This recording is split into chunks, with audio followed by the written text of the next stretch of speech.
ছিল। জি বলেন প্লিজ।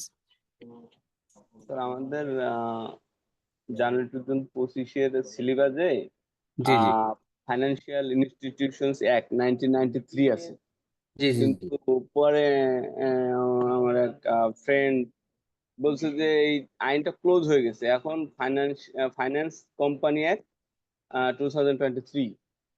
তাহলে এখন সিলেবাস যেহেতু ওইটা আছে, আমরা স্যার কোনটা পড়বো স্যার? আচ্ছা তাহলে আমি একটু মানে এটা এর সাথে কথা বলতে হবে। এটা কথা বলতে হবে যে আসলে কোনটা আপনাদের জন্য অ্যাপ্লিকেবল হবে। আমি তো অফিসের সাথে কথা বলে আপনাকে জানাই যে স্যার অবশ্যই স্যার, অবশ্যই স্যার, এই মেসেজটা কিন্তু আমাদের জন্য স্যার গুরুত্বপূর্ণ স্যার, কাইন্ডলি একটু হ্যাঁ হ্যাঁ দেখবেন। শিওর, আমি নোট রাখলাম, আমি অলরেডি নোট নিলাম, আমি এটা আপনাদেরকে চেষ্টা করব নেক্সট ক্লাসে ফ্রাইডেতে জানার জন্য। হ্যাঁ, থ্যাংক ইউ স্যার, আসসালামু আলাইকুম। আর এটার খুব সম্ভবত মনে হয় ম্যানুয়ালও নাই আমাদের। ম্যানুয়ালে নাই স্যার, ম্যানুয়ালে এটা নাই। এটা নাই আর কি। আচ্ছা আমি খোঁজ নিয়ে কথা বলে আমি জানাবো আপনাদের কাছে। হ্যাঁ, জি sir, thank you. Thank you.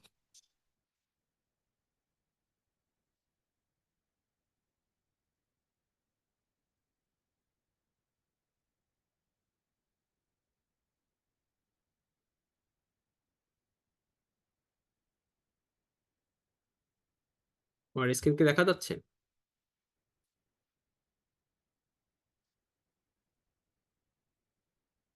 So গতদিন আমি পড়িয়েছিলাম কসি কন্ট্রাক্ট পর্যন্ত পড়িয়েছিলাম। আজকে গতদিন লাস্ট এটার আমি এটা লাস্ট ইয়ার পড়াতে শেষ করতে পারি নাই। পারফরমেন্স অফ কন্ট্রাক্ট এখান থেকে আমার কথা শোনা যাচ্ছে সবার কাছে? একজন জাস্ট একজন রেসপন্স করে।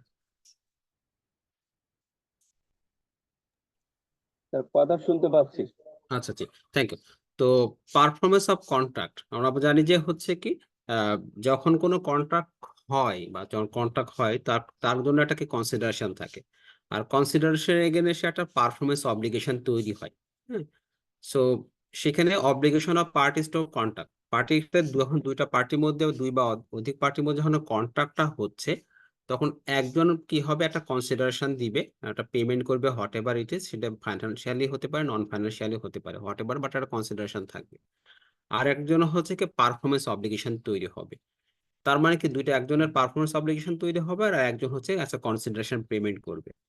তো যদি আমি উদাহরণ দিয়ে থাকি, তাহলে অব্লিগেশন অফ পার্টিস অফ কন্ট্রাক্টে কি হবে, যে ধরুন একজন পার্টি একজনের কাছে 50,000 টাকা পেমেন্ট করলো, ঠিক আছে, বললো তুমি প্রোডাক্টটা ডেলিভারি করার জন্য। এখন ধরেন যে সে প্রোডাক্টটা ডেলিভারি সে পেমেন্ট করে দিয়েছে, প্রোডাক্টটা ডেলিভারি করার আগে সে যদি মারা যায়, তাহলে কি হবে? তাহলে নর্মাল কেস হচ্ছে কি, সে তার 50,000 টাকার ইনভেস্টে সে প্রোডাক্টটা ডেলিভারি করবে বা সাপ্লাই করবে। কিন্তু যদি সে মারা যায় তাহলে কি হবে? তাহলে মারা গেলে হচ্ছে তার যে রিপ্রেজেন্টেটিভ থাকবে, সে অন বিহাফ অফ দা যে ইয়ে করলো পেমেন্ট করলো তাকে সে প্রোডাক্টটা ডেলিভারি করে দিবে।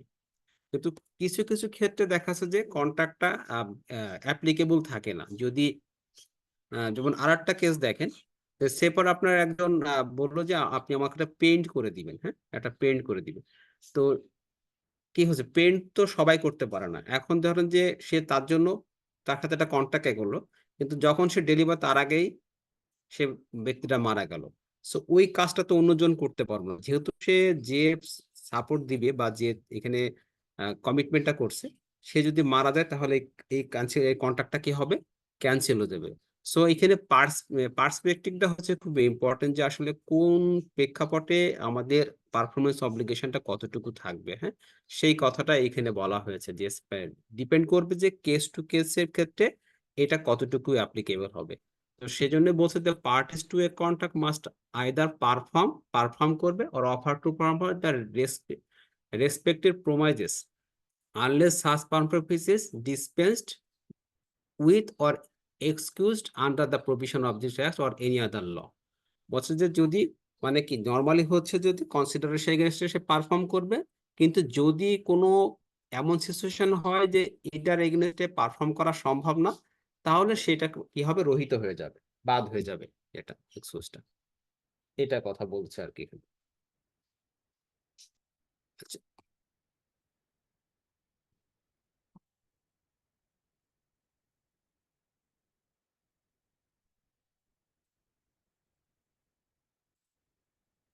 আচ্ছা, আমি নেক্সট যে টপিকটা পড়াবো হচ্ছে টার্মিনেশন অফ কন্ট্রাক্ট, মানে কন্ট্রাক্টটা কোন কোন উপায়ে হচ্ছে টার্মিনেশন গুলো করা যায়। সো এখানে বলতে হচ্ছে যে আমরা আমরা জানি কি যে দুইটা পার্টির মধ্যে হচ্ছে বলতেছে যে একজন কনসিডারেশন হয়ে গেছে, একটা পারফরমেন্স অব্লিগেশন তৈরি হয়।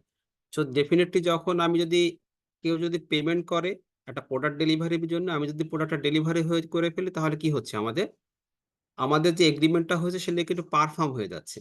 সো প্রথমটা খুব সহজ যেটা কন্ট্রাক্টটা টার্মিনেশন হতে পারে সেটা হচ্ছে বাই পারফরমেন্স। তো পারফর্মে যদি আমি আমার যে কাজের জন্য কন্ট্রাক্টটা করছি সেটা যদি আমি করে ফেলি, তাহলে কিন্তু আমাদের কন্ট্রাক্টটা পারফরমেন্স করার সাথে সাথে আমাদের কন্ট্রাক্টটা টার্মিনেশন হয়ে যাচ্ছে। এছাড়া হতে পারে কিন্তু বাই মিউচুয়াল কনসেন্ট হতে পারে, যে আমরা এমন একটা পরিস্থিতি হলো by mutual consent cancelling the agreement আর নোভেশন। হ্যাঁ, যে আমরা দুপক্ষে রাজি হলাম যে এই কন্ট্রাক্টটা আর পারফরমেন্সের যোগ্য না, তো দুজনে মিউচুয়াল এগ্রিমেন্টের মাধ্যমে আমরা কন্ট্রাক্টটা কি করলাম, ক্যান্সেল করে দিলাম। আর থার্ড যে বলছে বাই সুপারভেনিং ইম্পসিবিলিটি। সুপারভেনিং ইম্পসিবিলিটি বলতে বোঝায় যে এমন একটা পরিবেশ পরিস্থিতি তৈরি হলো, যেই পরিস্থিতির কারণে আপনার এই পারফরমেন্সটা করাটা সম্ভব হচ্ছে না। যেমন হতে পারে কি, দেশে যুদ্ধ লেগে গেল, তারপরে আমাদের একটা বড় একটা ধাক্কা খেয়েছি করোনার সময়, যে করোনার সময় সারা পৃথিবী থমকে গেল। করোনার সময় এমন একটা পরিস্থিতি তৈরি হলো যে এখানে আর আমার পারফর্ম করার মতো অবস্থা না, সবকিছু লকডাউন হয়ে গেল বা যুদ্ধ হয়ে গেল। এরকম যদি কোনো সিচুয়েশন হয়ে থাকে, তাহলে কি হতে পারে, সেই কন্ট্রাক্টটা টার্মিনেশন হয়ে যেতে পারে। তারপরে বলছে the by operation of law, death, insolvency or merger. যে যদি কোনো পার্টি, যেমন বললাম যে আমি এখানে যদি কোনো পার্টি মারা যায়, হ্যাঁ, দুই পার্টির মধ্যে এক পার্টি মারা গেল, বা সে ইনসলভেন্ট হয়ে গেল, তারপর সে দেউলিয়া হয়ে গেল, বা মার্জার বা অ্যাকুইজিশন, তো আমরা পড়ছি দুটো কোম্পানি মার্জ হয়ে গেল, যদি এরকম কোনো কিছু হয়ে যায় যে ওই কোম্পানির যে মার্জ নতুন একটা কোম্পানি হয়ে গেল, তাহলে হচ্ছে কি ওই কোম্পানি আর তখন পারফর্ম করতে পারলো না। সেই কারণে কি হচ্ছে যে যে কন্ট্রাক্টটা যে কোম্পানির সাথে হয়েছিল সেই কোম্পানিটা বা যে পার্সনের সাথে হয়েছিল সেই কন্ট্রাক্টটা টার্মিনেশন হয়ে গেল। আর বাই ল্যাপস অফ টাইম বা টাইম লিমিটেশন, যে যদি একটা কন্ট্রাক্ট হয়েছে ধরেন 6 মাসের জন্য বা 3 মাসের জন্য, প্রত্যেকটা কন্ট্রাক্টে তো স্টার্টিং পয়েন্ট এবং এন্ড পয়েন্ট ডেফিনেটলি থাকে। সো ওই টাইম পিরিয়ড যদি অতিবাহিত হয়ে যায়, যদি আমি রিনিউ না করি উইথ মিউচুয়াল মানে এগ্রিমেন্টে বা মিউচুয়াল কনসেন্টে, যদি আমি টাইমটা এক্সটেন্ড না করে থাকে, তাহলে অরিজিনাল যে কন্ট্রাক্টটা হয়েছিল সেই কন্ট্রাক্টটা কিন্তু আপনার টার্মিনেশন হয়ে গেল। আবার যদি আমি এক্সটেন্ড করি, তাহলে কিন্তু আর নতুন আর একটা কন্ট্রাক্ট তৈরি হলো পরবর্তী পয়েন্টে। সেখানেও কিন্তু নিউ পিরিয়ডের জন্য কিন্তু আমার টার্মস অ্যান্ড কন্ডিশন গুলো কিন্তু আমার সেমও থাকতে পারে, আবার চেঞ্জও হতে পারে। যদি আমার কোনো ক্লজ আমরা কি করতে পারি, অ্যাড ডিডাকশন হওয়ার একটা কিছু সুযোগ থাকে। সো আমার ইনিশিয়াল কন্ট্রাক্টটা ল্যাপস হয়ে যাওয়ার পর নতুন কন্ট্রাক্ট হতে পারে, যদি আমার সেখানে রিনিউ করার সুযোগ থাকে আর কি। 6 যেটা বলতেছে by material alteration without the consent of other party. আমি যে কন্ট্রাক্ট যখন করে তখন প্রত্যেকটা টার্মস অ্যান্ড কন্ডিশন গুলো তো স্পেসিফাইড থাকে, এবং দুইটা পার্টির মধ্যে অবশ্যই একটা মিউচুয়াল কনসেন্ট থাকে যে আমরা এই টার্মস অ্যান্ড কন্ডিশন এগ্রিমেন্টের মাধ্যমে আমরা এই কন্ট্রাক্টটা করলাম। এখন এমন একটা সিচুয়েশন হলো যে সে টার্মস কন্ডিশনটা সে মিউচুয়ালি অল্টার করলো, ডিস করলো, তাহলে কিন্তু আপনার যে অরিজিনাল যে কন্ট্রাক্ট যেটা হয়েছে সেটা যদি প্রতীয়মান হয়, তাহলে definitely the original contract will be terminated. আর 7 হচ্ছে দ্য ব্রিচ অফ কন্ট্রাক্ট। যদি আমরা কন্ট্রাক্টের যে শর্তগুলো থাকে, সেই কন্ট্রাক্টের শর্তগুলো যদি আমরা মানে না মানি, না ভঙ্গ করি, তাহলে অবশ্যই আমাদের মানে অ্যাকচুয়াল কন্ট্রাক্টটা কি হবে, টার্মিনেটেড হয়ে যাবে আর কি। ব্রিচ অফ কন্ট্রাক্টের রিসেন্ট সময়ে একটা বড় একটা এক্সাম্পল আছে। আহ যেমন হচ্ছে যে যে হামাস বা এবং স্যার একটা ইসরায়েল। কোশ্চেন ছিল স্যার। জি বলেন। স্যার ওই টার্মিনেশন আর ভয়েডের মধ্যে পার্থক্য কি? টার্মিনেশন আর ভয়েড ভয়েড হয়ে যাওয়া আর টার্মিনেশন হয়ে যাওয়া দুটার মধ্যে পার্থক্য কি? না, ভয়েড তো হচ্ছে, ভয়েড মানে কি, যদি ইলিগাল কোনো কিছু হয় যেটার আইনগত কোনো ভিত্তি নাই, হ্যাঁ, সেটা তো নট লিগাল সাবস্টেন্সের ভিতরে, সেটা ভয়েড। আর টার্মিনেশন তো হচ্ছে একটা জিনিস অতিরিক্ত পারফরমেন্স হতে পারে বা একটা সিচুয়েশনের কারণে সেটা হচ্ছে অরিজিনাল যে কন্ট্রাক্টটা করছে সেই কন্ট্রাক্টটা নট ইফেক্টিভ, মানে আপনার কন্ট্রাক্টটা ভ্যালিড, কন্ট্রাক্টটা, আর ভয়েড হচ্ছে কন্ট্রাক্টটাই তো ভ্যালিড না। Void contract is not valid, মানে যদি ফ্রম দা ইনসেপশনে আছে না যে কিছু যদি কনসিডারেশন না থাকে, মিউচুয়াল কনসেন্ট না থাকে। আমরা তো পড়েছি the essential elements of the contract, যদি অ্যাসেনশিয়াল এলিমেন্ট যে কন্ট্রাক্টের যে অ্যাসেনশিয়াল এলিমেন্ট গুলো আছে সেটি, সেই কম্পোনেন্ট গুলো যদি একটা কন্ট্রাক্টের মধ্যে না থাকে তাহলে that contract will B void. ঠিক আছে, এবং আমি ভয়েডের আর ভয়েডেবলের মধ্যে পড়ছে পার্থক্য পড়েছিলাম। ভয়েড কন্ট্রাক্ট হচ্ছে অ্যাব ইনিশিও বলা হয়েছিল, মানে সেটা শুরু থেকেই নট এনফোর্সেবল বাই ল। আর কন্ট্রাক্টের যেটা বলতেছি আমরা সেটা হচ্ছে যে আপনার এটা একটা লিগাল কন্ট্রাক্ট হয়েছে, সবকিছুই মানে ফিচার গুলো সবই ঠিক আছে, বাট হচ্ছে একটা সময় যাওয়ার পরে বা কোনো একটা সার্কামস্টেন্সের আলোকে পরিপ্রেক্ষিতে এই কন্ট্রাক্টটা তখন থেকে হয়ে যাচ্ছে টার্মিনেটেড হয়ে যাচ্ছে, মানে রহিত হয়ে যাচ্ছে। সেটা হতে পারে কি, আমি বললাম পারফরমেন্সের দ্বারা আমরা একটা কন্ট্রাক্ট করলাম 3 মাসের মধ্যে, আমি 2 মাসের মধ্যে আমাদের কাজটা হয়ে গেল, বোথ পার্টি কন্ট্রাক্ট হয়ে গেল, সে মানে কমপ্লিশন হয়ে গেল। সে একটা প্রোডাক্ট ডেলিভারি করতে চাইছে 50,000 টাকা, সে 2 মাসের মধ্যে প্রোডাক্টটা ডেলিভারি করে দিল নিয়ে এসে। তাহলে আমার কি 3 মাসের কন্ট্রাক্ট কিন্তু 2 মাস পরে আমার টার্মিনেট হয়ে যাচ্ছে। সো এটা কিন্তু ভয়েড না কন্ট্রাক্টটা, বোঝা গেছে? জি স্যার, বুঝতে পেরেছি। Thank you. সো আসসালামু এইখানে আলাইকুম স্যার। আসসালামু আলাইকুম জি, স্যার। ওয়ালাইকুম আসসালাম, জি বলেন। স্যার সরি স্যার, আমি একটু লেটে জয়েন করেছি। আজকে গিয়ে যে টার্মিনেশন অফ কন্ট্রাক্ট শুরু করছেন নাকি স্যার একটু আগে? না, এটা আরেকটা ইয়ে পড়েছিলাম আর কি, পারফরমেন্স অফ কন্ট্রাক্টটা একটা পড়েছে, ছোট্ট একটা টার্মস পড়েছে, বেশি সুবিধা আসে নাই। এর আগের পাতায় যে স্যার ওই যে ডিভ্যালুয়েশন অফ জয়েন্ট রাইটস এগুলো স্যার? এগুলো আপনাদের সিলেবাসে নাই। হ্যাঁ, আমি যে সিলেবাস, যেহেতু আপনার 4টে ল পড়াচ্ছে, যেগুলো সিলেবাসে কভার করছে আপনাদের আইসিএমএ থেকে আমার একটা সিলেবাস শেয়ার করা হয়েছে, যে টপিকস গুলো আপনাদেরকে মানে টাচ করা হয়েছে অ্যাক্টের ভিতরে, আমি সেগুলোকে এমফাসাইজ দিয়ে ওর সাথে 2-1টা টপিকস আমি যেটা মনে করছি এগুলো আপনাদের জানা উচিত এবং পড়া উচিত সেগুলোকে টাচ করতেছি। ঠিক আছে। কারণ প্রত্যেকটা লাইন ধরে যদি আমি পড়াতে যাই তাহলে আমার 12টা ক্লাস আমার একটা লতেই চলে যাবে। জি, ঠিক আছে।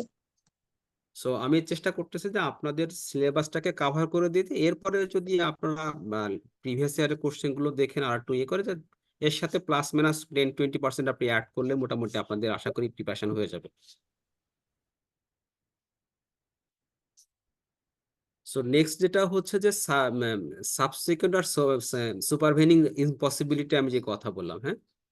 সো সুপারভেনিং ইম্পসিবিলিটি আমি বললাম যে যদি কোনো যুদ্ধ টুদ্ধে এরকম একটা কিছু এক্সাম্পল নিয়ে আসছিলাম। সো সুপারভেনিং ইম্পসিবিলিটির মধ্যে দেখা ডিস্ট্রাকশন অফ দা অবজেক্ট, যে আমার যে অবজেক্ট নিয়ে আমরা কন্ট্রাক্টটা করছি সেটা যদি আমার ডিস্ট্রাকশন করে ফেলি তাহলে কিন্তু আমাদের সুপারভেনিং ইম্পসিবিলিটি হয়ে যাবে। চেঞ্জ অফ ল, যেমন আমাদের কি হয় লতে ইনকাম ট্যাক্স বা গভর্নমেন্টের কোনো আইনের কারণে সেপার আমি একটা কন্ট্রাক্ট করছি, সেটা একসময় আমার ইম্পোর্ট করা বা ট্রেড করা বৈধ ছিল। সেপার কিছুদিন আগে কিন্তু পলিথিন কি নিষিদ্ধ করলো না যে সুপার স্টোর গুলোতে। সো কেউ একজন কন্ট্রাক্ট করছে সুপার স্টোরে যে সারা পলিথিন, সিঙ্গেল ইউজ পলিথিন গুলো সাপ্লাই দিবে, এন্ড গভর্নমেন্ট এমবার্গো দিল যে সিঙ্গেল ইউজ পলিথিন গুলো আর ইউজ করা যাবে না। তাহলে কি হলো, আমার কিন্তু সুপারভিনিং ইম্পসিবিলিটি তৈরি হয়ে গেল, কারণ সুপার শপ গুলো আর সিঙ্গেল ইউজ পলিথিন কিন্তু ব্যবহার করতে পারবে না। সো ওর সাথে যারা সাপ্লাই ছিল তাদের সাথে যে কন্ট্রাক্টটা, সেই কন্ট্রাক্টটা ওগুলি টার্মিনেটেড, তাই না? ফেলিউর অফ প্রি কন্ডিশন, যদি আমরা প্রি কন্ডিশন নিতে যদি ফেল করি তাহলে আমাদের supervening death or incapacity of personal service, যদি কারো মারা যায়, আর আউটব্রেক অফ ওয়ার, যে কথাটা তো আমি অলরেডি বললাম, তুমি কভার করেছে অলরেডি। আর তবে এই 4টে কেসে বলছে যে exception this are not supervening impossibility, এই 4টে কেসে সুপারভেনিং ইম্পসিবিলিটিটা আসবে। ডিফিকাল্টি অফ পারফরমেন্স, যে আমরা বলছি যে আমি একজনের সাথে কন্ট্যাক্ট করেছি যে তুমি এই কাজটা করে দিবা, সে কাজটা নেওয়ার পর বলছে ভাই কাজটা অনেক কঠিন, আমি করতে পারবো না, মানে এইরকম বলে তুমি এই এক্সকিউজ দিয়ে তুমি কন্ট্রাক্টটাকে তুমি টার্মিনেট করতে পারবা না।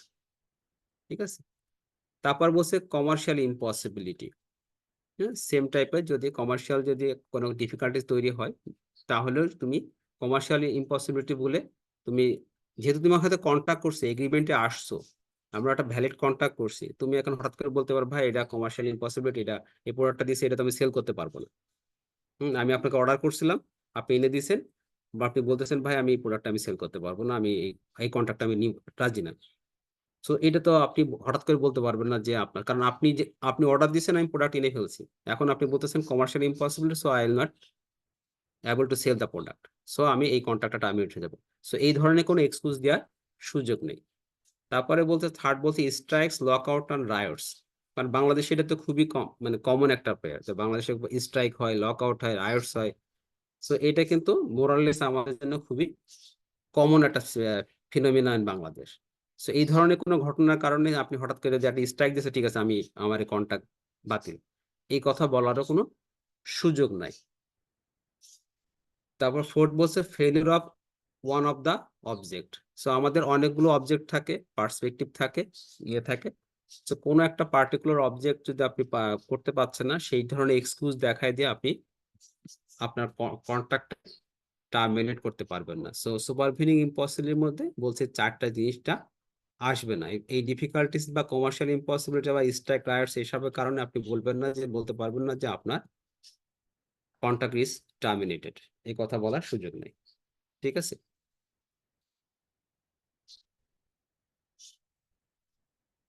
আর একটা টার্মস আছে এখানে, ডক্ট্রিন অফ ফ্রাস্ট্রেশন।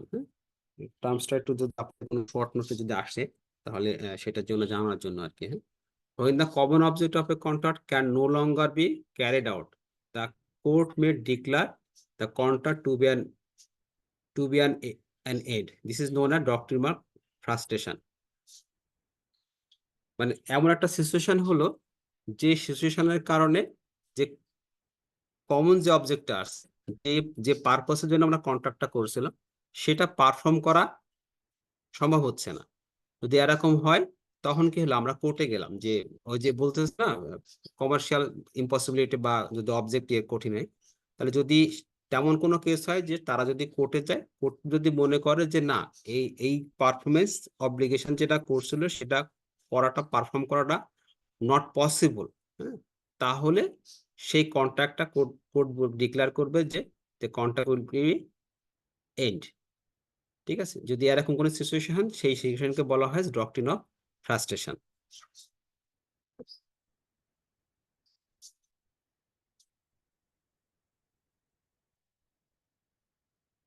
সো এখানে কারো কোনো কোশ্চেন আছে?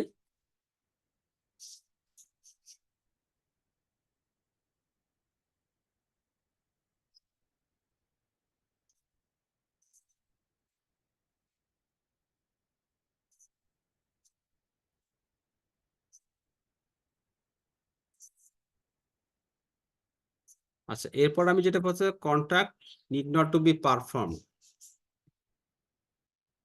কন্ট্রাক্ট কখন হচ্ছে আমাদের পারফর্ম করা লাগে না। ঠিক আছে, এখানে ইফেক্ট অফ নোভেশন বলতেছে রিসিশন অর অল্টারেশন অফ কন্ট্রাক্ট। নোভেশন মানে হচ্ছে আপনার নতুন করে যদি আপনি কন্ট্রাক্ট করেন, ঠিক আছে, তাহলে আপনার কোন কোন জায়গায় contract need not to be perform, একটা ইফেক্ট অফ নোভেশন বলতে গেছে if the parties to a contract agrees to constitute a new contract for it or to resign or alter it, the original contract need not to be performed. So তারা একটা initial একটা contract করছে, সেই কন্ট্রাক্টটা করার পরে যে কি করছে, তারা নতুন করে টার্মস অ্যান্ড ক্লজ গুলো চেঞ্জ করে নতুন একটা কন্ট্রাক্ট করলো। যেমন আমি একটা উদাহরণ দিয়েছিলাম যে আপনি 3 মাসের পরে জন্য একটা কন্ট্রাক্ট করছেন, 3 মাস পরে যে আপনি কন্ট্রাক্টের যে ছিল অবজেক্ট ছিল সেটা আপনি সম্পূর্ণ পারফর্ম করতে পারলেন না। সো 3 মাস পরে মিউচুয়াল এগ্রিমেন্টে আপনার নতুন আর একটা কন্ট্রাক্ট করলেন, আরো 3 মাস বাড়ালেন, সেখানে কিন্তু নতুন ক্লজও অ্যাড হতে পারে, ডিডাক্ট হতে পারে, অ্যাড ডিডাক্ট যে কোনো কিছু চেঞ্জ হতে পারে, হওয়ার পর নতুন একটা কন্ট্রাক্ট করলেন। এই যে আপনি নতুন কন্ট্রাক্ট করে নিয়েছেন, সেই কন্ট্রাক্টটাকে বলা হচ্ছে নোভেশন কন্ট্রাক্ট। তার মানে অরিজিনাল কন্ট্রাক্ট আমার টার্মিনেটেড হয়ে গেল, এরপর আমার নতুন একটা কন্ট্রাক্ট আমার ইম্প্যাক্টেড হয়ে গেল, ইমপ্লিমেন্টেড হয়ে গেল, ঠিক আছে। এরপর হচ্ছে registration, a contract can be rescinded by mutual agreement between the parties.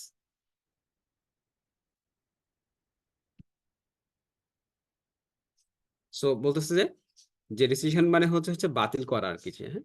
যদি a contract can be rescinded by mutual agreement between the parties, যে দুইটা পার্টির মধ্যে মিউচুয়াল এগ্রিমেন্টের মাধ্যমে কি হতে পারে, আমাদের একটা কন্ট্রাক্টটা, this contract can be terminated or rescinded. তারপর হচ্ছে অল্টারেশন, তার মানে আমরা কি বললাম, নোভেশন পড়লাম, যে নতুন একটা আইন করলাম। রেসক্লাইন্ড হচ্ছে, রেসিশন হচ্ছে যে আমরা দুইটা মিউচুয়াল এগ্রিমেন্ট করে আমরা বললাম যে এই কন্ট্রাক্টটা আর নো মোর ইফেক্টিভ। এরপর হচ্ছে alteration, alteration occurs when the whole of the old contract is not substituted but partial terms of the contract are altered. অল্টারেশনের কথা বলতেছে যে আমরা যে ইনিশিয়াল যে কন্ট্রাক্টটা সেখানে most of the terms and condition হচ্ছে আপনার ইমপ্লিমেন্ট মানে অলরেডি ইন ফোর্সে আছে। ওই কন্ট্রাক্টে যদি কোনো টার্মস আমরা কন্ডিশন, পার্শিয়াল কোনো টার্মস এন্ড কন্ডিশন যদি চেঞ্জ করে থাকে, তো সেটাকে আমরা বলতেছি অল্টারেশন আর কি।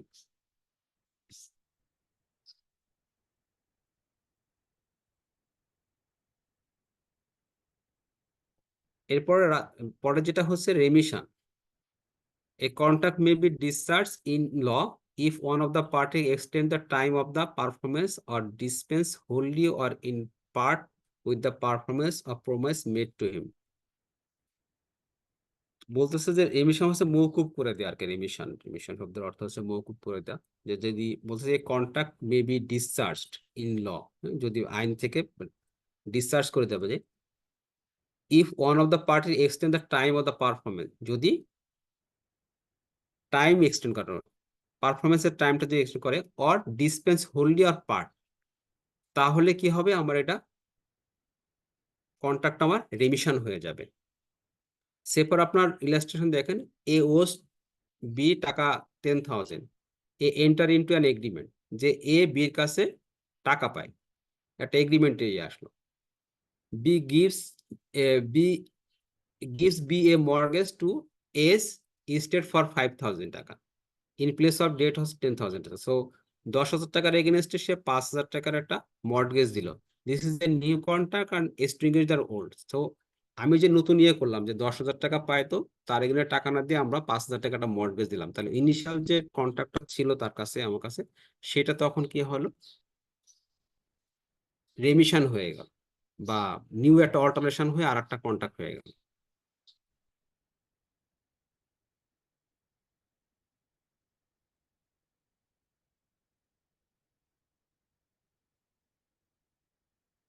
So,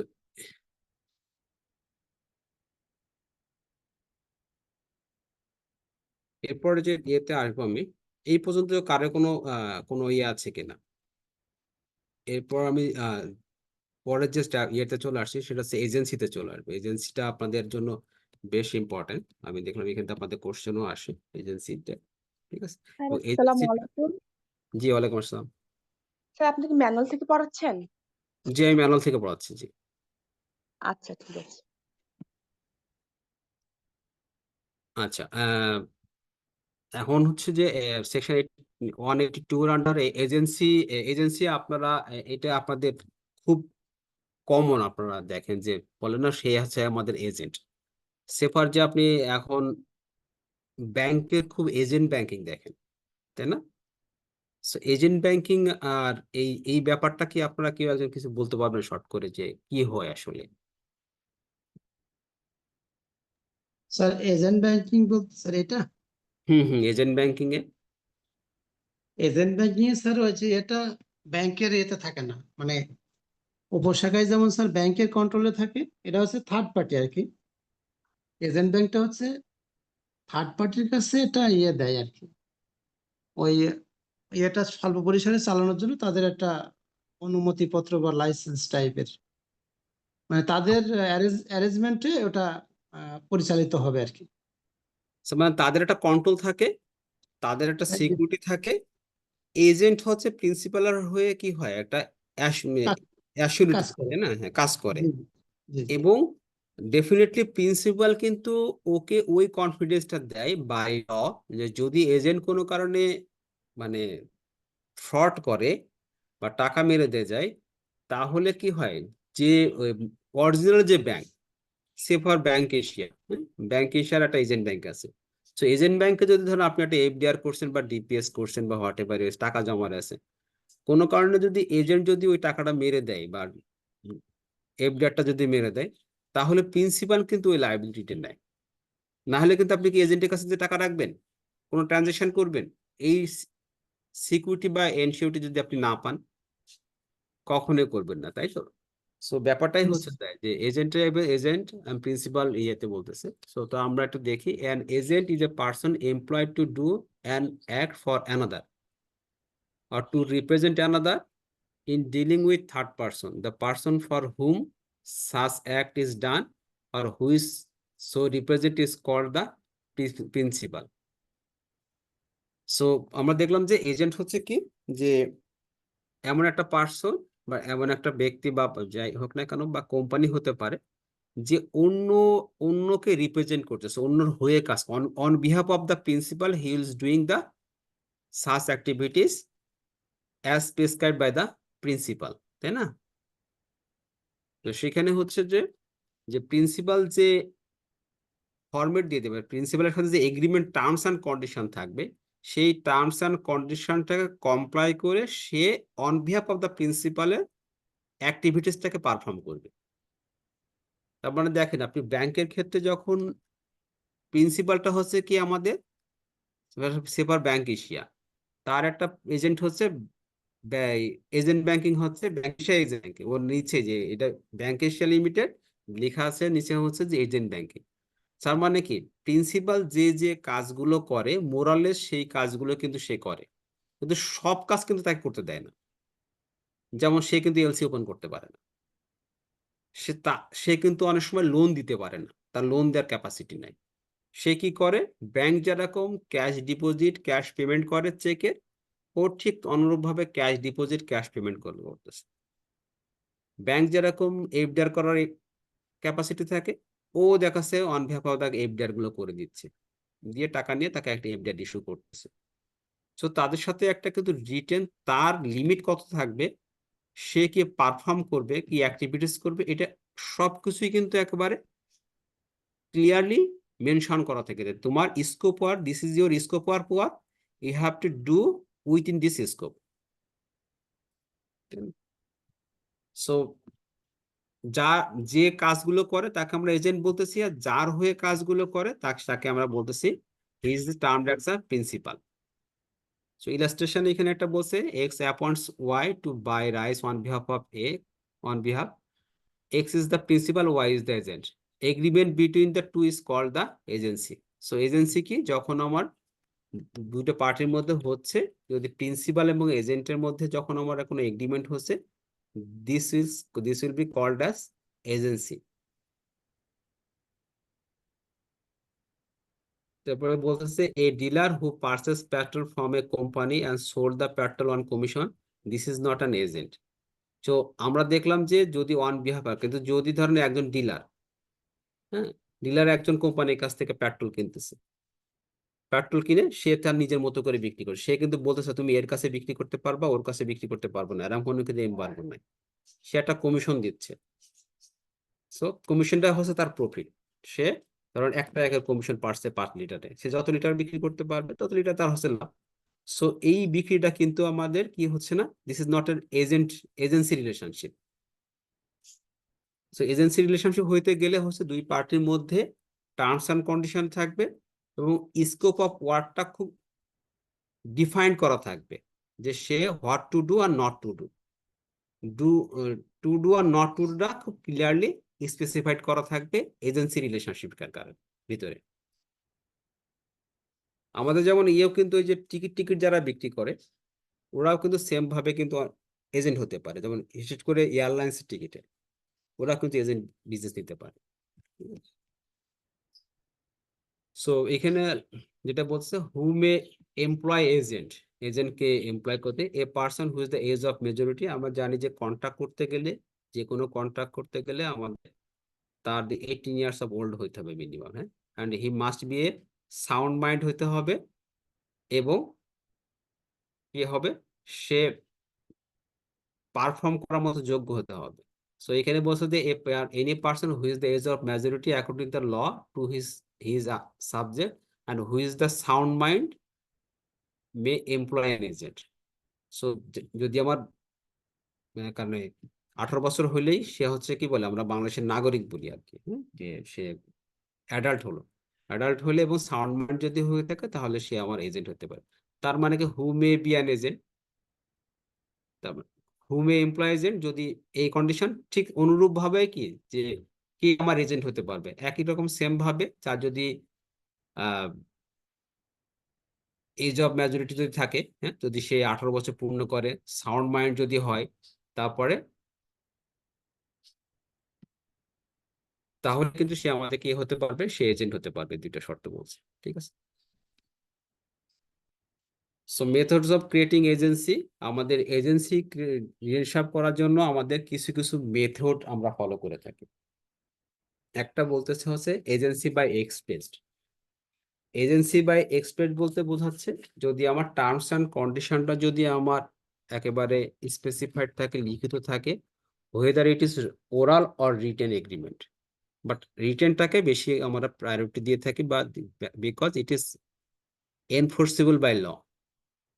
সে কারণে বলতেছে যে এজেন্সি বাই এক্সপ্রেস মানে যদি আমাদের এটা লিখিত থাকে বা স্পেসিফাইড বা ক্লিয়ার থাকে টার্মস এন্ড কন্ডিশন, তাহলে সেটাকে আমরা বলতেছি এজেন্সি বাই এক্সপ্রেস। আবার agreement, agency by implied agreement. এখানে ইমপ্লয়েড এগ্রিমেন্টে বলতে বোঝাচ্ছি যেমন কোনো কিছু পারফর্ম করার জন্য সবকিছু কিন্তু লেখা থাকে না, মানে একেবারে প্রত্যেকটা ওয়ার্ড কিন্তু আমার এজেন্সি মানে কোর পয়েন্ট গুলো কিন্তু লেখা থাকে, তাই না? যেমন যেমন বলতে পারে যে তুমি সততার সাথে কাজ করবা, তো সততার সাথে কাজ করা দেখা যাচ্ছে আপনার এগ্রিমেন্টে থাকে না। ওদের সাথে ব্যাংকের সাথে রিলেশনশিপ যখন হচ্ছে তখন সে তখন বলতেছে যে তুমি ক্যাশ ডিপোজিট করতে পারবা, ক্যাশ পেমেন্ট করতে পারবা, এফডিআর করতে পারবা। সো দেখা যাচ্ছে যে অনেস্ট এই সব কথাগুলো, যে প্রপার সার্ভিসটা দিতে হবে, হ্যাঁ, কারোর সাথে খারাপ ব্যবহার করতে পারবে না।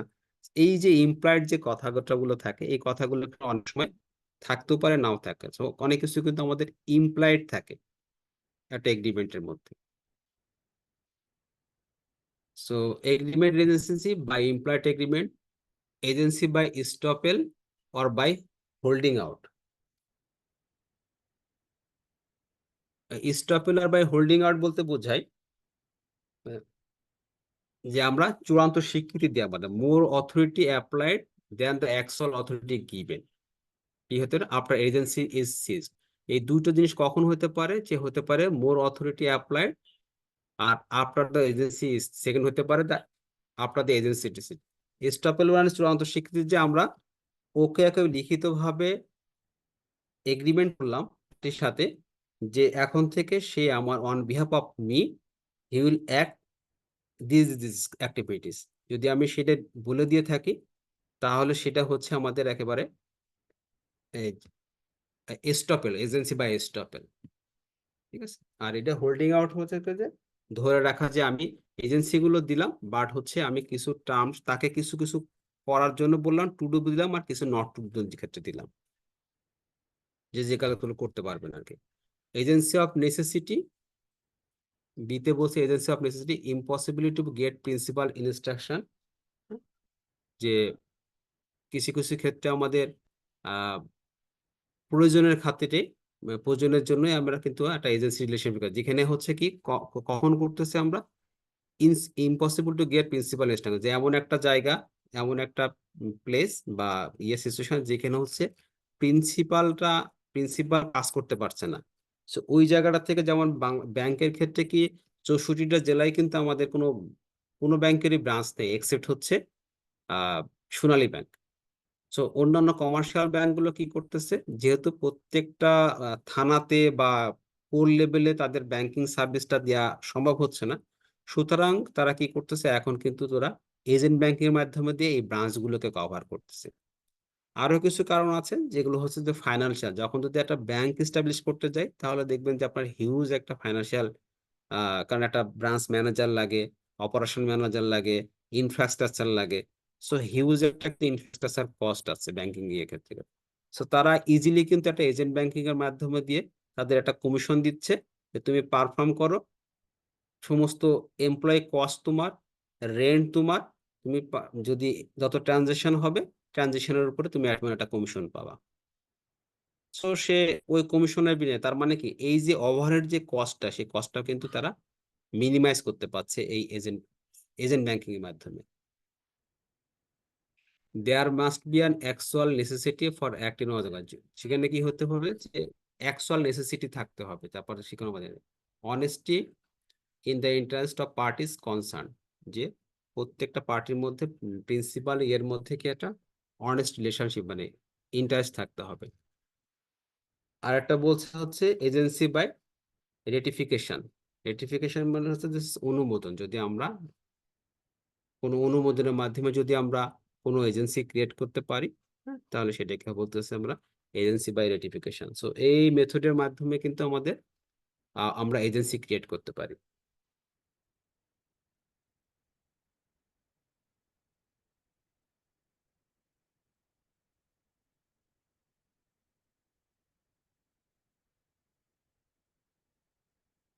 পরে যেটা হচ্ছে যে কনসিডারেশন নট নেসেসারি, আমরা বলতেছি কোন কোন ক্ষেত্রে আমরা জানি যে যখন কোনো কন্ট্রাক্ট করতে হয়, সো কন্ট্রাক্ট করার জন্য অবশ্যই there must be a consideration. So agency create করার সময় যে পার্টির মধ্যে কনসিডারেশন থাকতেও পারে, নাও থাকতে পারে। সো সে যদি মনে করে যে না আমি এখান থেকে কোনো বেনিফিট নিব না, বাট আমি ওর প্রিন্সিপালের on behalf of the principal আমি এখানে কাজ করব, সেটাও কিন্তু হইতে পারে। It not like that there must have a consideration মানে financial benefit or whatever ইয়ে। অনেকে কিন্তু কি করে, অনেকে কোনো একটা কোম্পানির এজেন্ট হিসেবে কাজ করে টু বিয়ার দ্য গুডউইল, যে আমি অমুক একটা কোম্পানির রিপ্রেজেন্টেটিভ হিসেবে কাজ করি, সেখান থেকে সে কোনো কমিশন নিচ্ছে না। দেখা যাচ্ছে সেই গুডউইলটা বা সেইটা ব্যবহার করে সে আরো অন্য কোনো বেনিফিট গুলো অন্য কোম্পানির কাছ থেকে বেনিফিট গুলো নিচ্ছে। সো দুই কোম্পানির মধ্যে যে কন্ট্রাক্টটা হচ্ছে, এজেন্সি রিলেশনশিপ হচ্ছে, সেখানের ক্ষেত্রে কিন্তু সবসময় যে কনসিডারেশন থাকতেই হবে, বেনিফিট থাকতে হবে, এটা কিন্তু অনেক সময় নাও হতে পারে। যেটি বলছে agents authority may be expressed or implied. So আমাদের এজেন্টের অথরিটি যে আমরা কোন পর্যন্ত দেব, স্কোপ অফ ওয়ার্কটা কি হবে, এটা আমার ক্লিয়ারলি স্টেটেড থাকতে পারে রিটেন, অথবা কিছু কিছু টার্মস অ্যান্ড কন্ডিশন সেটা হতে পারে কি আমার ইমপ্লয়েড থাকতে পারে। যে authority of an agent must be express or, যে আমি আমার কতটুকু কাজ করব সেটাও আমাদের এক্সপ্রেস থাকতে পারে ইমপ্লয়েড। ডেফিনেশন অফ এক্সপ্রেস আর implied authority. A authority is said to be expressed, মানে বলছে যে an authority is said to be expressed when it is given by word spoken or written। যদি আমাদের রিটেন থাকে বা ওয়ার্ড স্পোকেন থাকে তাহলে আমরা বলতেছি সেই এগ্রিমেন্টটা বা সেই এজেন্সি রিলেশনশিপটা হচ্ছে আমাদের express. An authority is said to be employed when it is to be inferred from the circumstances of the cases. Things spoken or written or the ordinary courses of dealing may be accounted circumstances of the cases. So দেখা যাচ্ছে কি যে কি সবকিছু তো লেখা থাকে না, কিছু কিছু টার্মস অ্যান্ড কন্ডিশন কিন্তু আমাদের ইমপ্লয়েড থাকে। ইলাস্ট্রেশন বলতেছে A owns a shop in Mymensingh, living himself in Dhaka, visit the shop occasionally, the shop is managed by B and he is in habit of ordering goods from C in the name of A for the purpose of the shop, or paying for them out of A's fund with A's knowledge. B has an implied authority from A to order goods from C in the name of A for the purpose of the shop. So দেখা যাচ্ছে যে এখানে ইলাস্ট্রেশনে যেটা বলতেছে যে যে এর একটা শপ আছে হচ্ছে ময়মনসিংহে, এ বসবাস করে হচ্ছে ঢাকায়। সো এ হচ্ছে সির কাছ থেকে প্রোডাক্ট কেনে, ওর একটা রিপ্রেজেন্টেটিভ বা এজেন্ট আছে হচ্ছে বি, যে হচ্ছে ময়মনসিংহে শহরে শহরে এই দোকানটা ম্যানেজ করে। যেহেতু এ সির কাছ থেকে প্রোডাক্ট কেনে, অর্ডার দেয়, তার মানে কি বিও যেহেতু তার এজেন্ট, সে কিন্তু যখন কিনবে তখন সির কাছ থেকে কিনবে। এটা অনেক সময় বলে দেওয়া থাকবে না। So this is a employed condition, যে আমি যেহেতু তোমার এই প্রোডাক্টের সমস্ত পণ্য সির কাছ থেকে কিনি, সো তুমিও কেনার সময় সির কাছ থেকে কিনবা। So this is a employed condition.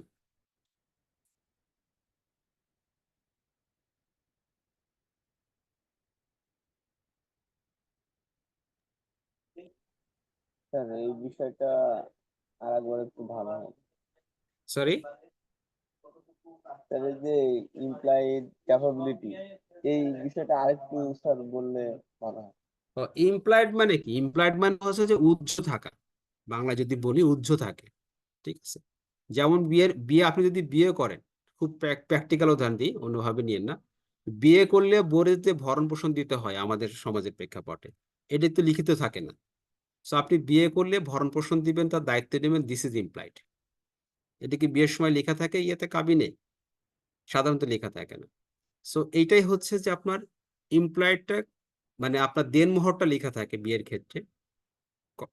কারণ যে বিয়ের যে কাবিনটা হচ্ছে, এটাও কিন্তু একটা কন্ট্রাক্ট হচ্ছে, লিগাল একটা ডকুমেন্ট, তাই না? তো আপনি সিগনেচার করতেছেন, কোন সিগনেচার করতেছেন, বাট তাকে যে ভরণ পোষণ দিবেন, তাকে টেক কেয়ার করবেন, সেটা কিন্তু একটা ইমপ্লয়েড। এখন কি বোঝা গেছে?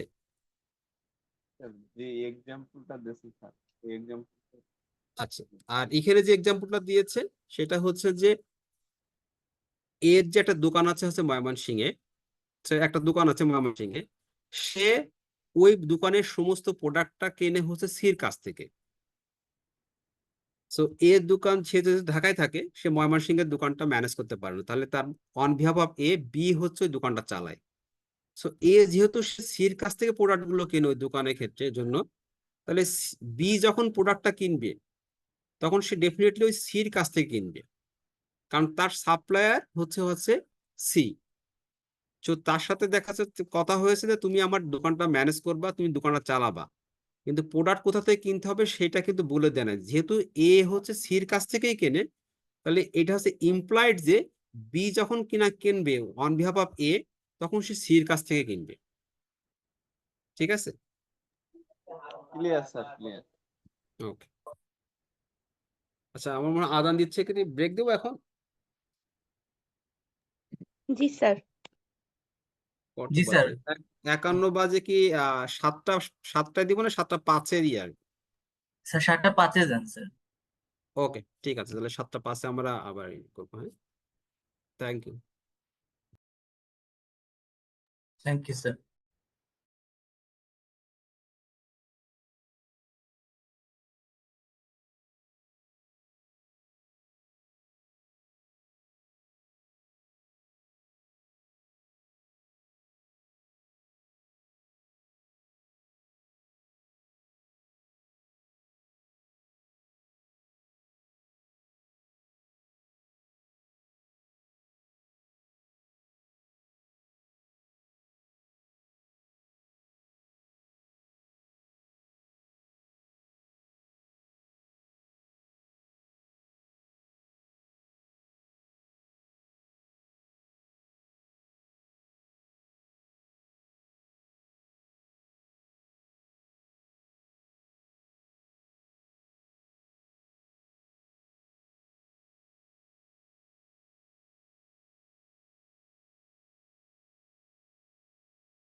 আচ্ছা, আমরা সবাই কি আসছি?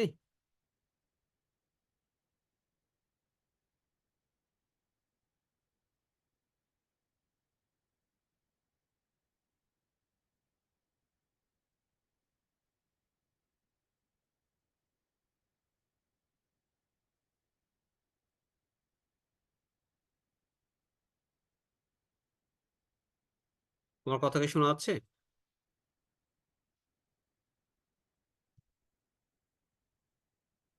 জি স্যার। আচ্ছা, আমরা শুরু করি, 7:07 বেজে গেছে তো শেষ করতে হবে। আপনাদের ক্লাস আছে এরপরে? 7:45 ক্লাস।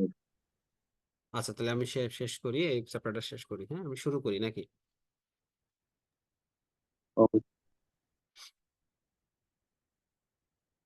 আচ্ছা, আমরা এখন যেটা আছে যে সাব এজেন্ট আমরা আহ, কথা বলবো আর কি। আমরা তো দেখলাম যে এজেন্ট আর প্রিন্সিপাল নিয়ে কথা বললাম। এখন হচ্ছে যদি অনেক সময় কি হয়, আমাদের একটা সাব এজেন্ট দেয়, কিন্তু এজেন্ট কিন্তু আরেকজনের সাথে সে কন্ট্যাক্ট করে, হ্যাঁ, এজেন্ট রিলেশন করে। তখন কি হচ্ছে, তখনও তাদের মধ্যে কিন্তু একটা এজেন্ট প্রিন্সিপাল রিলেশনশিপ হয়ে যাচ্ছে। সো প্রিন্সিপাল কাছ থেকে একজন কন্ট্যাক্ট করলো, এজেন্সি নিল, সে আবার আর একজনকে সাব এজেন্ট দিল। সো এটাও কিন্তু আমাদের এখন কিন্তু ঘটে। A sub agent is a person employed by or acting under the control of the original agent in the business of the agency. So কি হচ্ছে যে, so প্রথম পার্টির যে প্রিন্সিপালের কাছে যে নিল, সে সে হলো অরিজিনাল এজেন্ট হলো। অরিজিনাল এজেন্টের কাছ থেকে যে আরেকজনের যদি বিজনেস নিয়ে থাকে, তাহলে সেটাকে আমরা বলতেছি সাব এজেন্ট। তারপর representation of principal by sub agent properly appointed. When a sub agent is properly appointed, the principal so far as regards third persons represented by the sub agent and is bound by or responsible for this act as if he were as an agent originally appointed by the principal. So এখানে বলতেছে যে রিপ্রেজেন্টেশনটা কি হবে। So যদি sub agent দেয়, তো original এজেন্টের সাথে আর একজন এজেন্টের সাথে আমার সাব এজেন্টের সাথে একটা কন্ট্যাক্ট হলো। সেই কন্ট্রাক্টের ভিতরেও কিন্তু আমাদের টার্মস অ্যান্ড কন্ডিশনটা গুলা কিন্তু প্রপারলি স্পেসিফাইড থাকবে, যে আমাদের সাব এজেন্ট কি করতে পারবে কি পারবে না। যখন কোনো সাব এজেন্ট যদি কোনো পারফরমেন্স করে বা কোনো অ্যাক্ট করে, সেটা ধরে নেওয়া হবে যে অরিজিনাল এজেন্ট যেটা করছিল সেটা ওখানে ইমপ্লিমেন্টেড হয়েছে। সো অরিজিনাল এজেন্টের যে অ্যাক্টিভিটিস হবে, অ্যাজ ইট ইজ যে সাব এজেন্ট যে অ্যাক্টিভিটিস গুলো করছে, সেম লিগালি এনফোর্সেবল হবে। স্যার একটু বলি, বলেন। একটু সাব এজেন্ট একটু আরেকবার বলবেন? আচ্ছা, আমি একটু প্র্যাকটিক্যালি বলি। যেমন হচ্ছে যে, ধরুন এয়ারলাইন্সের ক্ষেত্রে, এয়ারলাইন্সের বাংলাদেশে তো কোনো সাধারণত কোনো প্লেন কোম্পানি নেই, সে ফর কি বলবো, এমিরেটস এর কথা বলি। এমিরেটস ধরুন বাংলাদেশে একটা কোম্পানি এমিরেটস থেকে একটা এজেন্সি নিল, সে এজেন্ট হলো বাংলাদেশে, যে এমিরেটস এর যত প্লেনের টিকিট কেনা বেচা হবে, সে এটাকে সে ডিল করবে। তো এমিরেটস এর সাথে বাংলাদেশের একটা কোম্পানির একটা এগ্রিমেন্ট হলো। সো এমিরেটস আর বাংলাদেশের যে কোম্পানি সে এজেন্সি দিল টিকিট কেনা বেচা করার জন্য, কারণ টিকিট বিক্রি করে তো তো এমিরেটস এর ধরেন যে মেন ইনকাম, বা মালয়েশিয়ান এয়ারলাইন্স বলি, মালয়েশিয়ান এয়ারলাইন্স এর হচ্ছে মেন ইনকাম। সো মালয়েশিয়ান এয়ারলাইন্সের সাথে বাংলাদেশের একটা কোম্পানির একটা এগ্রিমেন্ট হলো। তাহলে মালয়েশিয়ান এয়ারলাইন্স হচ্ছে আমার প্রিন্সিপাল, বাংলাদেশের যে কোম্পানির সাথে যার সাথে তার এগ্রিমেন্টটা হলো সে হলো তার এজেন্ট। এখন বাংলাদেশের যে কোম্পানিটা যে এজেন্টশিপ নিল, সে তো প্রত্যেকটা ডিস্ট্রিক্ট বা সব কাছে টিকিট বিক্রি করতে পারবে না। সে তখন কি করলো, 64টা জেলায় তার নেটওয়ার্কিং করলো, সে আর একজন মানুষকে এজেন্সি দিল। তার মানে কি, এখানে প্রিন্সিপাল কিন্তু মালয়েশিয়ান এয়ারলাইন্স, এজেন্ট হচ্ছে বাংলাদেশের একটা বড় কোম্পানি। সে আবার কি করলো, ওই এজেন্টের আন্ডারে প্রিন্সিপালের সাথে এজেন্টের একটা যখন এগ্রিমেন্ট হলো, তখন এগ্রিমেন্টের সাথে অবশ্যই টার্মস অ্যান্ড কন্ডিশন মধ্যে লেখা থাকবে যে সে সাব এজেন্ট দিতে পারবে কি পারবে না। যদি দেয়া থাকে, সেটার ক্লজের আন্ডারে কি করলো, বাংলাদেশের কোম্পানিটা আরো এক্সট্রা যেটা অনেকের কাছে সে আরো এজেন্সি দিল, সে তুমি তার on behalf of the original agent সে টিকিট কেনা বিক্রি করতে পারবে, একটা সে পার্সেন্টেজ বা কমিশন পাবে। তার মানে কি, সেই এই যে সাব এজেন্ট গুলো যখন টিকিটটা বিক্রি করলো, সেই টিকিটটা কি হলো, মনে হলো যে এজেন্টই বিক্রি করছে, মানে সেম এনফোর্সেবল। আপনি সাব এজেন্টের টিকিট কিনে নিয়ে যদি কেউ কোনো প্যাসেঞ্জার যদি যায়, বোর্ডিং পাসে যায় বা ইয়েতে প্লেনে চড়ে, বলতে পারবে না যে এই টিকিটটা তো এজেন্ট দেয় নাই, আমি এই টিকিটটা ভ্যালিড না।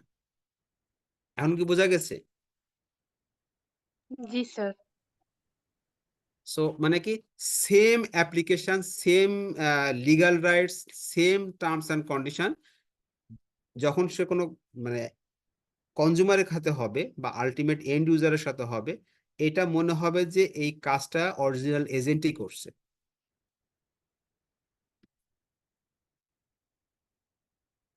তারপর বলতে যে sub agent is responsible for his act to the agent but not to the principal except in the case of fraud and wilful wrong. বলছে সাব এজেন্টটা রেসপন্সিবল হবে কি কার সাথে, কারণ সাব এজেন্টের সাথে কিন্তু প্রিন্সিপালের কোনো এগ্রিমেন্ট হয়নি। সো সাব এজেন্ট সম্পূর্ণ রেসপন্সিবল হবে সে এজেন্টের কাছে, এজেন্ট আবার রেসপন্সিবল হবে প্রিন্সিপালের কাছে। যদি কিন্তু বলেছে যদি except in the case of fraud আর উইলফুল, যদি কোনো মানে খারাপ কাজ করে থাকে, হ্যাঁ, রং কাজ করে থাকে, তাহলে when an agent without having authority to do so has appointed a person to act as an sub agent, the agent is turned towards such person in the relation to the principal as an agent and is responsible for his act both the principal and to the third person. The principal is not represented by or responsible for the act of the person so employed, nor is that person responsible for the principal. So এখানে বলতেছে যে যদি আমার ক্লজের মধ্যে এখানে বলে দিয়েছে যে without having authority to do so বলছে, কিন্তু এজেন্ট প্রিন্সিপালের সাথে এজেন্টের একটা এজেন্সি হয়েছে, কন্ট্রাক্ট হয়েছে, সেই কন্ট্রাক্টের মধ্যে তাকে বলা হয় না যে তুমি সাব এজেন্ট দিতে পারবা, বাট সে প্রিন্সিপালের ভায়োলেশন করে সে আরেকজনকে সাব এজেন্ট দিয়েছে। সো সেখানে যদি সে কোনো রং কাজ করে থাকে, কোনো ফ্রড করে থাকে, তাহলে কিন্তু প্রিন্সিপাল কোনোভাবে কিন্তু লাইবল হবে না, ঠিক আছে? সো অন্য ক্ষেত্রে কি হয়, যদি আমার বলে দেওয়া থাকে যে তুমি সাব এজেন্ট দিতে পারবা, ক্লজে যদি বলে থাকে, যেমন আমি এয়ারলাইন্সের ক্ষেত্রে বললাম, এখানে প্রিন্সিপাল এবং বাংলাদেশ এয়ার এজেন্সির মধ্যে কিন্তু এটা রিলেশনশিপ হলো এবং সেখানে বলে দেওয়া থাকলো যে আপনি চাইলে সাব এজেন্ট নিয়োগ দিতে পারবেন। সেই ক্লজের আন্ডারে কিন্তু সে আরো সাব এজেন্ট দিল। যদি না বলে দেওয়া থাকে, তার যদি সেই অথরিটি দেওয়া না থাকে, তাহলে যদি কোনো ইনসিডেন্স ঘটে বা কোনো ফ্রড ঘটে থাকে, তার জন্য কিন্তু প্রিন্সিপাল কখনো লাইবল হবে না।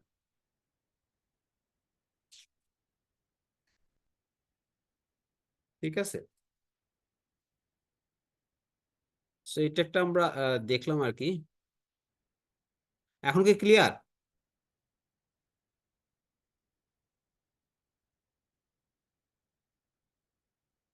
কোশ্চেন করেছিলেন একজনকে, এখন ক্লিয়ার হয়েছে? জি স্যার। আচ্ছা। আচ্ছা, এখন হচ্ছে যে আমরা যে নেক্সট যে টপিকটা পড়বো হচ্ছে টার্মিনেশন অফ এজেন্সি। এজেন্সির টার্মিনেশন কখন হতে পারে আর কি, কোন কোন প্রেক্ষাপটে আমাদের এজেন্সিশিপটা টার্মিনেট হয়ে যাবে। Agency is terminated by the principal revoking his authority or by the agent renouncing the business of the agency, আর এখানে বলে আছে, এখানে যেগুলো আছে এখানে কথা উপরে সেই কথাগুলো লিখছে। তো বলতেছে যে revocation of authority by principal, যদি তার সাথে টাইম পাস হয়ে যায়, যে 3 মাসের জন্য করছে, 3 মাস অতিবাহিত হয়ে গেছে, সুতরাং এই কন্ট্রাক্টটা রিনিউ করতেছে না, তাহলে কিন্তু আমার টার্মিনেট হয়ে যাচ্ছে, রিভোক করে ফেললো। বা কোনো একটা কারণে যে বললো যে এমন একটা ক্লজ করলো, কন্ট্রাক্ট করলো যে either party can terminate the contract by giving 2 months period notice আর 1 month পিরিয়ড নোটিস। তো সে এনি টাইম কি করলো, সে একদম নোটিশ দিল যে ভাই তোমার সাথে আমার আর এজেন্সি ব্যবসা থাকবে না, আপনাকে 1 মাসের নোটিশ দিলাম। সো 1 মাসের নোটিশ দেওয়ার পরে 1 মাস পরে কি হলো, সে রিভোক করে ফেললো, টার্মিনেট করে ফেললো। তারপরে বলতেছে হচ্ছে যে আমার একটা হলো সেকেন্ড, বলতেছে যে business of the company being completed, যে আমরা কোনো একটা বিজনেসে কোনো একটা প্রজেক্ট বেসড হবে কোনো একটা পারপোজফুলি, যে আমরা এই বিজনেসটা বা এই কাজটা করার জন্য একটা কন্ট্রাক্ট নিলাম। এখন আমাদের ওই কাজটা যদি শেষ হয়ে যায়, তাহলে কি আমাদের অবজেক্টিভসটা ফুলফিল হয়ে গেল, তো কাজও হয়ে গেল, আমাদের কন্ট্রাক্টটাও আর ওই রিলেশনশিপ রিলেশনশিপটা আমাদের কি হলো, টার্মিনেটেড হয়ে গেল। বাই এজেন্ট রিনাউন্সিং দ্য এজেন্সি, রিনাউন্সিং বলতে বলেছিলাম কি যদি নতুন কোনো আমরা এগ্রিমেন্ট করে থাকি, তাহলে বাই এজেন্ট যখন সাথে প্রিন্সিপালের সাথে একটা এগ্রিমেন্ট আছে, সে ওইটা বাতিল করে সে নতুন আর একটা ক্লজ দিয়ে নতুন আর একটা এগ্রিমেন্ট করলো, তাহলে কি আগের যে এগ্রিমেন্টটা আমার সাথে আছে, যে টার্মস অ্যান্ড কন্ডিশন গুলো আছে, সেগুলো কিন্তু টার্মিনেটেড হয়ে যাচ্ছে। এখন হচ্ছে কি নতুন যে ক্লজ গুলো তারা অ্যাড করছে, সেই ক্লজে এবং নতুন টার্মস অ্যান্ড কন্ডিশন নতুন একটা এগ্রিমেন্ট তার সাথে আমার ইমপ্লিমেন্টেড হতে হবে, original contract or agency relationship will be terminated. তো 4 নম্বর বলছে by death or insanity of the agent or principal, যদি কোনো কারণে কেউ মারা যায় বা যদি পাগল হয়ে যায় বা he is not capable sound mind, তাহলে সেক্ষেত্রে কি হবে, যে আমাদের এই এজেন্সি রিলেশনশিপটাকে টার্মিনেট হতে পারে। আর একটা বলছে যে bankruptcy of the principal. So আমরা জানি যে যদি he is not financially solvent যদি না হয়, সো কোনো ব্যাংক্রাপসি যদি কেউ হয়, যেমন বাংলাদেশে দেখেন যদি কেউ ব্যাংক্রাপসি হয়ে থাকে, তাহলে কিন্তু সে ভোটেও দাঁড়াতে পারে না, নির্বাচন করতে পারে না। সো ওই যে দেউলিয়া হয়ে গেলে অথবা ব্যাংক কেউ যদি ঋণ পরিশোধ ঠিক মতো না করে, হ্যাঁ, তাহলে সেক্ষেত্রেও কিন্তু সে কিন্তু নির্বাচনও করতে পারে না। So bankruptcy it is very critical factor, যে কোনো কোনো এগ্রিমেন্ট করতে গেলে যদি সে যদি ব্যাংক্রাপসি হয়ে থাকে, ব্যাংকে থেকে ঋণখেলাপি হয়ে থাকে, তাহলে কিন্তু সে কোনো টাইপের কিন্তু কন্ট্রাক্ট করতে পারবে না, আইদার এজেন্সি হতে পারে বা অর এনি কাইন্ড অফ হচ্ছে কন্ট্রাক্ট হতে পারে।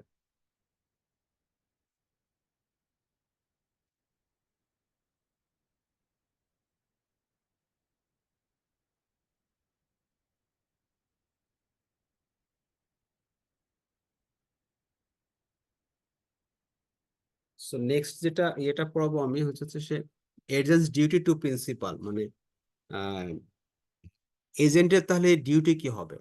অনেক কিছুই কিন্তু আমরা অলরেডি আলোচনা করে ফেলেছি, মানে এজেন্সি রিলেশনশিপের ক্ষেত্রে আমাদের কার কি কাজ হবে, সে কি পারফর্ম করবে, অনেক কিছু আমরা কথা বলে ফেলেছি। তারপরে আমরা যেটা লতে বলা আছে সেটা নিয়ে একটু কথা বলি। Agents duty in conducting principal business. So এজেন্টের প্রথম ডিউটিটাই হবে হচ্ছে যে সে প্রিন্সিপালের যে বিজনেসটা আছে সেই বিজনেসটা কন্ডাক্ট করা। যেমন আমি এয়ারলাইন্সের বিজনেসের কথা বললাম, যে মালয়েশিয়ান এয়ারলাইন্স কি করলো, তার কাজই হচ্ছে সে যাত্রী বহন করে। তো বাংলাদেশে যার কাছে দিল, তার মানে টিকিট বিক্রি করে। তো বাংলাদেশে যার কাছে সে এজেন্সি দিল, সে তারও কাজ হবে কি সে টিকিটটা গুলো সেল করা বাংলাদেশের পার্সনের কাছে। সো প্রিন্সিপালের যে কোর বিজনেস, সেই কোর বিজনেসটাই কিন্তু সে এই এজেন্ট করবে আর কি। স্কিল অ্যান্ড ডেলিগেন্স ডিকর্ড ফ্রম এজেন্ট, এইটা খুব ইম্পর্টেন্ট। এই যে এই কথাটা, এটা স্কিল অ্যান্ড ডেলিগেন্স। স্কিল অ্যান্ড ডেলিগেন্সের একটা খুব ভালো একটা এক্সাম্পল যদি বলি, আমাদের দেশে সিএ ফার্ম আছে না, আরআরএস বলি, রহমান রহমান কোম্পানি আছে, একনেবিন আছে, হুদা ভাসি আছে, হ্যাঁ। আর এই কোম্পানিকে আমরা বিগ ফোর কোম্পানি আছে না ওয়ার্ল্ডে, বিগ ফোর কোম্পানি কেউ বলতে পারবেন কে কে কে কে?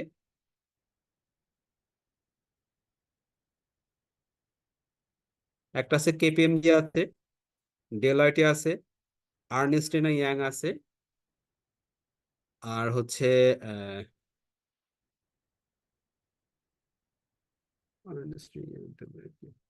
পিডব্লিউসি আছে। এটা 4 বিগ ফোর কোম্পানি বলে, হ্যাঁ, পিডব্লিউসি। সো শুধু পিডব্লিউসি বাদে 3টা কোম্পানির কিন্তু বাংলাদেশের সাথে কিন্তু তাদের একটা কন্ট্রাক্ট আছে, এমইউ আছে। তার মানে দেখেন, যখন আরআরআইসি যদি যান, আরআরআইসির ওরা কিন্তু ওরা বলে যে আমরা কেপিএমজি এর লোকাল রিপ্রেজেন্টেটিভ। আর কেপিএমজি যারা গ্লোবালি যারা অডিট করায়, অডিট বা অ্যাসুরেন্স সার্ভিস যারা নেয়, তারা কিন্তু বাংলাদেশে এসে দেখে যে কেপিএমজির লোকাল রিপ্রেজেন্টেটিভ বাংলাদেশে কে আছে। সো তার মানে কি গ্লোবালে কিন্তু তারা একটা স্ট্যান্ডার্ড ফলো করে। বাংলাদেশে যখন কাউকে তারা নমিনেট করে যে তাদের on behalf of KPMG this company or this CFR will do every types of audit or assurance service on behalf of the KPMG. So KPMG যে স্ট্যান্ডার্ড থাকবে সেই স্ট্যান্ডার্ডটা ডেফিনেটলি তার মধ্যে থাকতে হবে, সেই কোয়ালিফিকেশন তার মধ্যে থাকতে হবে। যদি সেটা সে এনশোর না করতে পারে তাহলে কিন্তু এর সাথে মানে কেপিএমজির সাথে RRSC এর সাথে এগ্রিমেন্টটা নিবে না আর কি।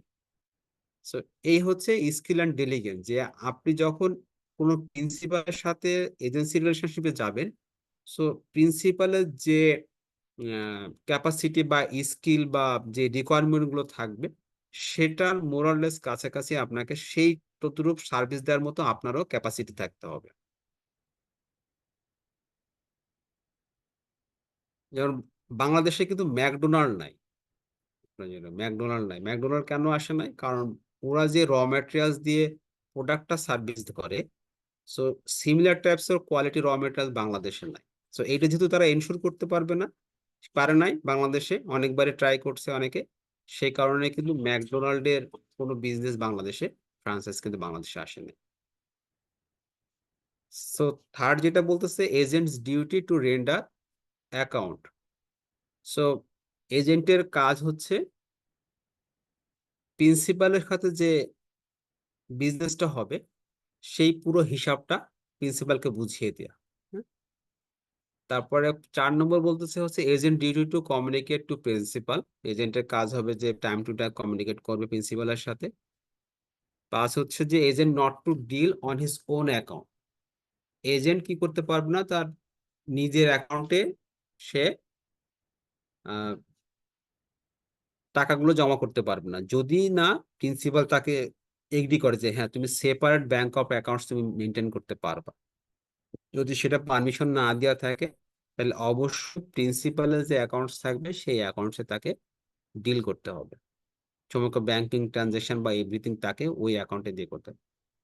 Principal to get benefit on agents dealing. So agent যদি কোনো ডিল করে থাকে তাকে যদি কোনো বেনিফিট হয় তাহলে বেনিফিটের একটা পার্ট কিন্তু অবশ্যই প্রিন্সিপাল পাবে। 7 মধ্যে agent duty to pay some receipt for principal. So এজেন্টের দায়িত্ব হচ্ছে, প্রিন্সিপালের হচ্ছে যে সে এজেন্টের কাছে বেনিফিট পাবে, আর এজেন্টের ডিউটি হচ্ছে যে সে যে রিসিভ করবে সেই টাকাটা প্রিন্সিপালকে সঠিকভাবে বুঝে দেওয়া। তা প্রিন্সিপাল ডেথ আর ইনস্যানিটি বলতেছে, যদি প্রিন্সিপালে যদি মারা যায় বা ইনস্যানিটি হয়ে যায় সেই ক্ষেত্রে এজেন্টের ডিউটিটা গুলো কি হবে আর কি।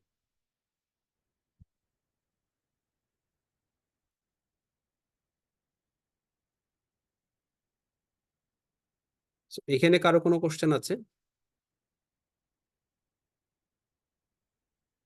সো আমরা নেক্সট এটা বলতেছে যে agent duty in conducting principal business, যে বলতেছে যে এজেন্টের ডিউটি হবে যে কি agent is bound to conduct the business on his principal according to the direction given by the principal. ঠিক আছে, এজেন্ট যেটা বলবে সেই অনুসারে সে বিজনেস গুলো করবে। যেমন যদি আমি ইলাস্ট্রেশন গুলো দেখি, an agent engaged in carrying on for B a business in which it is the custom to invest from time to time and interest the money which may be in hand, omits to make such an investment. A must make good to be the interest usually obtained by such investment.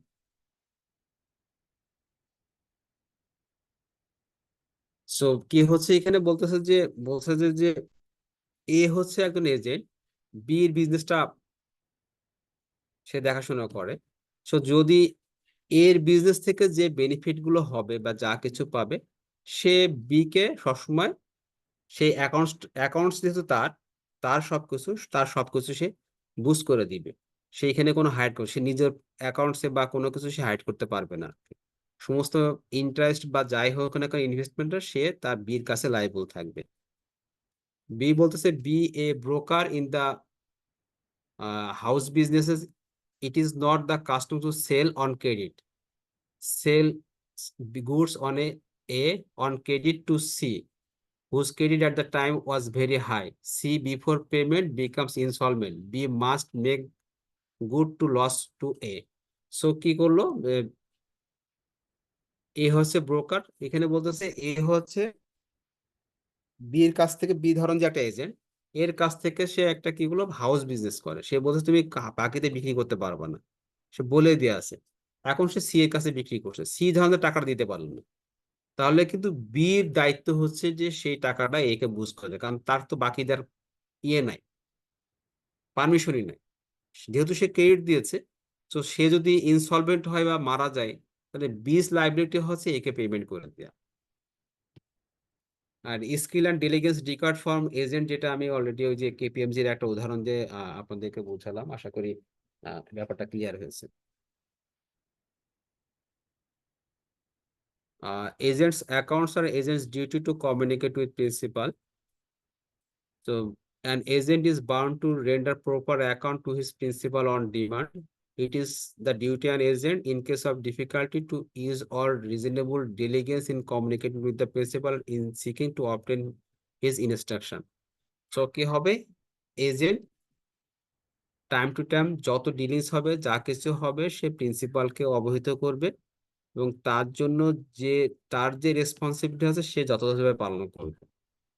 কারণ কি হচ্ছে, এজেন্টের কারণে, agent যদি কোনো default করে, principal কিন্তু liable হয়ে যায়, কারণ তার সাথে একটা লিগাল এগ্রিমেন্ট আছে, যেটাতে আমি বলছিলাম কি যে এজেন্ট ব্যাংকিং এর ক্ষেত্রে ব্যাংকের সাথে যদি কোনো এজেন্ট যদি কোনো ডিফল্ট করে, কোনো এফডিআর যদি সে চুরি করে বা কোনো টাকা নিয়ে ভেঙে যায়, ফ্রড করে, তাহলে কি ব্যাংক হিসাবে কিন্তু তাকে অ্যাসুরেন্স দিচ্ছে যে যদি এজেন্ট কোনো ফ্রড করে তাহলে আমরা এই দায়িত্বটা আমরা নিব। সেই কারণে কিন্তু মানুষ এজেন্ট ব্যাংকিং এর সাথে কিন্তু বিজনেস করতে পারছে।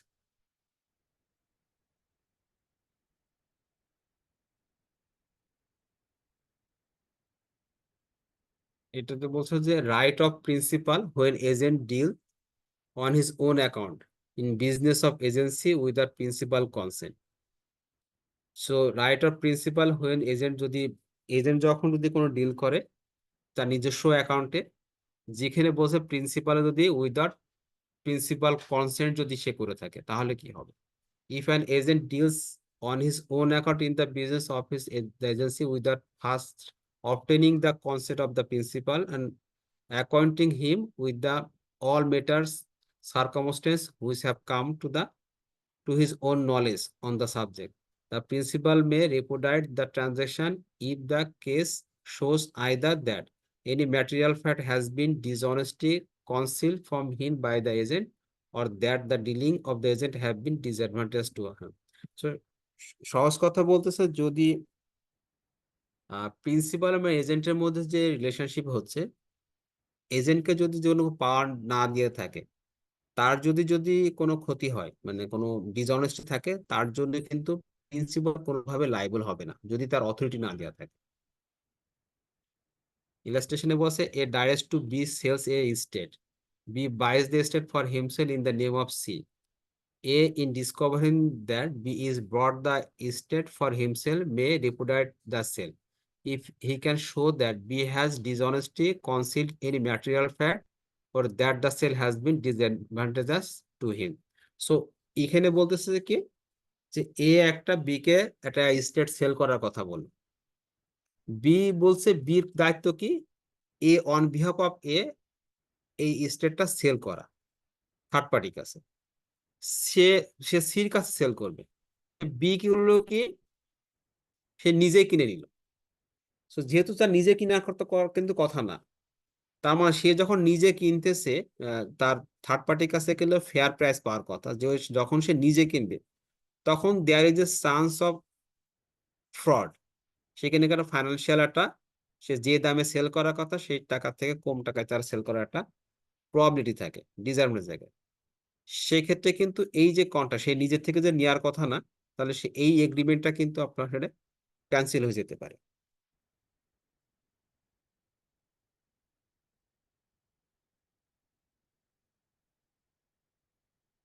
এটা একটা আমি স্কিপ করছি, 7:30 বেজে গেছে। আর 22 বলতেছে যে প্রিন্সিপালস ডিউটি টু এজেন্টস, প্রিন্সিপালের ডিউটি কি হবে, the employer of an agent is bound to indemnify him against the consequence of all lawful acts done by such agent in exercise of the authority conferred upon him. So বলতেছে যে principal agency dealership করার জন্য এজেন্টের উপরে যে দায়িত্বগুলো দেয়, যে তার ডিউটিস এন্ড রেসপন্সিবিলিটি দেয়, সেটার যে কোনো লফুল কনসিকুয়েন্সের জন্য সে কিন্তু প্রিন্সিপাল দায়ী থাকবে। প্লাস হচ্ছে principles duty to an agent কি হবে, তার যদি তার রিমুনারেশন দেওয়ার কনসিডারেশন কোনো রিমুনারেশন দেওয়া, সে রিমুনারেশন দিবে।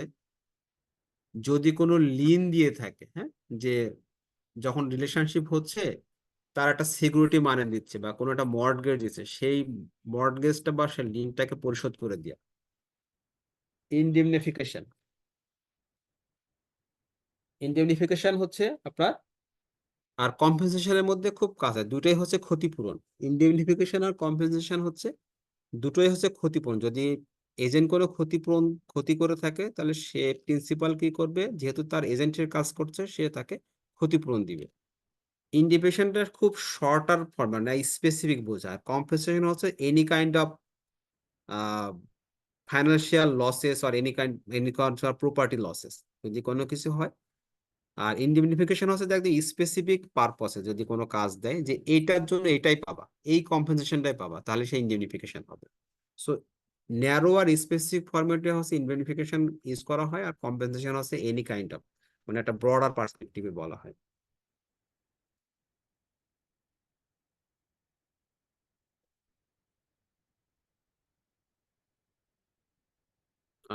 আমি একটু যাচ্ছি, একটু কুইক যাচ্ছি। Effect on agreement of misrepresentation of or fraud by agent, এটা ইম্পর্টেন্ট আপনাদের জন্য, শর্ট নোট আকারে আসতে পারে। যেমন effects on agreement of misrepresentation or fraud by agent, আমাদের agreement event misrepresentation made or fraud committed by agent acting in the course of the business for the principal have the same effect of agreement made by such agent as if such misrepresentation or fraud had been made or committed by the principal. So এখানে বলতেছে যদি কোনো agent কোনো fraud or misrepresentation করে থাকে কারোর সাথে, so principal বা ফ্রড করলে বা মিসরিপ্রেজেন্টেশন করলে যে ধরনের লাইবিলিটি ক্রিয়েট হতো, এজেন্ট করলেও ঠিক সেম লাইবিলিটি, সেম কমিটমেন্ট হচ্ছে তার ক্যারি করবে। কারণ কি হচ্ছে, সে হচ্ছে legal representative of the principal. So দুজনের ইম্প্যাক্টটা হচ্ছে সেম হবে। So as principal will equally liable for any fraudulent activities by the agent. আচ্ছা, ইনডেমনিটি একটু পড়াই। এ কন্ট্রাক্ট অফ ইনডেমনিটি আমরা পড়ি, মানে আমরা হচ্ছে ক্ষতিপূরণ বলে ইনডেমনিটি আইন বলে, যেখানে যে বিভিন্ন সময় যে বলে ইনডেমনিটি আইন হয়েছে, তা ক্ষতিপূরণ আইন নাকি, হ্যাঁ। যে contract by his one party promise to save the other from losses caused to him by the conduct of the promiser himself or by the conduct of any other person is contract of indemnity. So contract of indemnity বলতেছে যদি কোনো party অন্য একটা পার্টিকে এমন একটা assurance দিল, যদি কোনো ক্ষতি হয়, তাহলে সেই ক্ষতিপূরণের অ্যাসুরেন্সটা দিচ্ছে।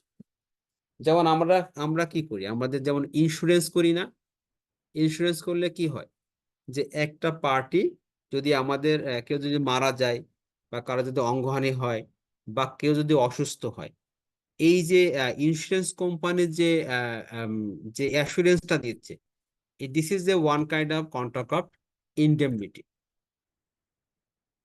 The person promised to save the losses is called indemnifier, মানে যে ইয়ে হচ্ছে the person who is saved by the indemnity is called a indemnity holder. যেমন আমরা বলি কি, আমরা ইন্স্যুরেন্সের ক্ষেত্রে বলি পলিসি হোল্ডার আর ইন্স্যুরার বলি। সো এখানেও সেম ভাবে যে যাকে ইন্স্যুরেন্সটা দেওয়া হচ্ছে, যে তোমার যদি কোনো ক্ষতি হয় তাহলে আমরা ক্ষতিপূরণ দেবো, যাকে দেওয়া হচ্ছে তাকে বলতেছে ইনডেমনিটি হোল্ডার, আর যে ক্ষতিপূরণ দেওয়ার আশ্বস্ত করতেছে সেটাকে বলা হয় ইনডেমনিফায়ার। সো এখানে রাইটটা কি আছে হচ্ছে যে এখানে রাইট হোয়েন সুট যদি হয়, যেন কেস করে যে অল ড্যামেজেস যদি হয়, তাহলে সে সেই ড্যামেজটা ক্ষতিপূরণ করবে। ওর জন্য যে কোনো লিগাল যদি কোনো খরচ টরচ হয়, খরচগুলো তারা বেয়ার করবে। তারপরে এছাড়া স্যার একটা কোয়েশ্চেন ছিল। জি বলেন প্লিজ। স্যার ইন্ডেমনিটি হোল্ডার কি তাহলে কাস্টমারকে বানাচ্ছে? হ্যাঁ, কাস্টমারকে বলা হচ্ছে, জি স্যার। কাস্টমারকে বলা হচ্ছে যে আলটিমেট সার্ভিস হোল্ডার, যাকে আসলে অ্যাসুরেন্সটা দিচ্ছে। যেমন আপনি জানেন, আমি বললাম কি ইন্স্যুরেন্স কোম্পানিতে কি হয়, কাস্টমার হতে মানে আপনার কথা হচ্ছে কাস্টমার আর কি, যে হচ্ছে সার্ভিসটা নিচ্ছে, যাকে অ্যাসুরেন্সটা দেওয়া হচ্ছে। ঠিক আছে। আর অল সামস বলতে যে আমাদের যদি কোনো লিগাল সু হয়, তাহলে কি আমাদের একটা লিগাল খরচগুলো কিন্তু আসে, যে লিগাল যে উকিলের খরচ টরচ গুলো, এই যে খরচগুলো টুলো থাকে, তখন ইন্ডেমনিফায়ার সমস্ত খরচে কিন্তু তার পার্টিকে দিয়ে দেয়। সো এটা ডিপেন্ড করবে যে ওই পার্টির সাথে তার টার্মস অ্যান্ড কন্ডিশন কি আছে বা এগ্রিমেন্ট কোন পর্যন্ত আছে। যেমন ইন্স্যুরেন্সের ক্ষেত্রে আমি আবার ফিরে যাই, ইন্স্যুরেন্সের ক্ষেত্রে কি হয় যে সে পর আপনার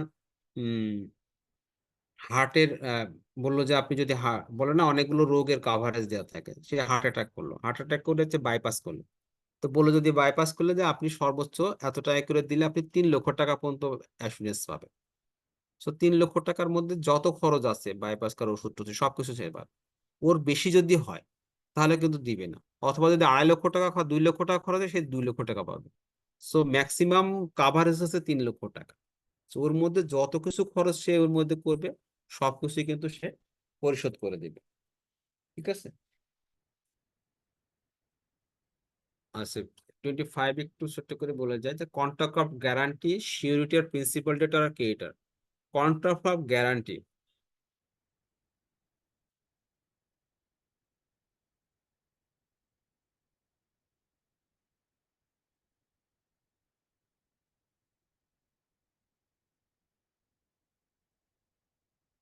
the contract of guarantee is a contract to perform the promise or discharge the liability of the third person in case of his default. So contract of গ্যারান্টিটা কি, এখানে শুধুমাত্র হচ্ছে যদি আপনি পেমেন্ট করতে ব্যর্থ হন, যে ডিফল্ট করেন, যে আপনি দিতে পারবেন না, তাহলে সেক্ষেত্রে যে কন্ট্রাক্টটা হচ্ছে সেই কন্ট্রাক্টটা বলছে কন্ট্রাক্ট অফ গ্যারান্টি। যেমন আমি যদি একদম যে person who gives the guarantee is called surety, যে দিচ্ছে তাকে সিউরিটি বলা হয়। আর the person in respect of whose default is guarantee is called the principal debtor, মানে যাকে দেওয়া হচ্ছে। হ্যাঁ, আর যার জন্য এই গ্যারান্টিটা দেওয়া হচ্ছে তাকে বলা হচ্ছে ক্রেডিটর। আমাদের দেশে এখন কিছু কিছু ক্ষেত্রে দেখবেন যে যখন আপনি লোন করেন, ব্যাংকের থেকে লোন করেন, লোন করলে আপনার ইন্স্যুরেন্স মাস্ট হয়ে যায়। ইন্স্যুরেন্সটা কারণ কি, ইন্স্যুরেন্স এটা পেমেন্ট করে, ও আপনার কাছ থেকে কেটে নেয়। এটার কারণটা কি, যদি আপনি কোনো কারণে ডিফল্টার হয়ে যায় বা মারা যান বা হোয়াট এভার দ্য কেসেস, ইনক্যাপাবল হয়ে যান, তখন ইন্স্যুরেন্স কোম্পানির কাছে তারা ক্লেম করে যে আপনাকে এই লোনের এগেনস্টে আপনাকে ইন্স্যুরেন্স করা ছিল, সে যেহেতু ডিফল্ট হয়ে গেছে, সো আপনি আমাকে এখন পেমেন্ট গুলো করেন। এই যে একটা ক্লজ হচ্ছে ইন্স্যুরেন্স কোম্পানির সাথে ব্যাংকিং কোম্পানির মধ্যে সাথে লোনের এগেনস্টে, সেটা হচ্ছে কন্ট্রাক্ট অফ গ্যারান্টি। বোঝা গেছে? সো যে দিচ্ছে এই গ্যারান্টি হচ্ছে সে হচ্ছে সিওরিটি, আর যাকে দেওয়া হচ্ছে সে হচ্ছে প্রিন্সিপাল ডেটা।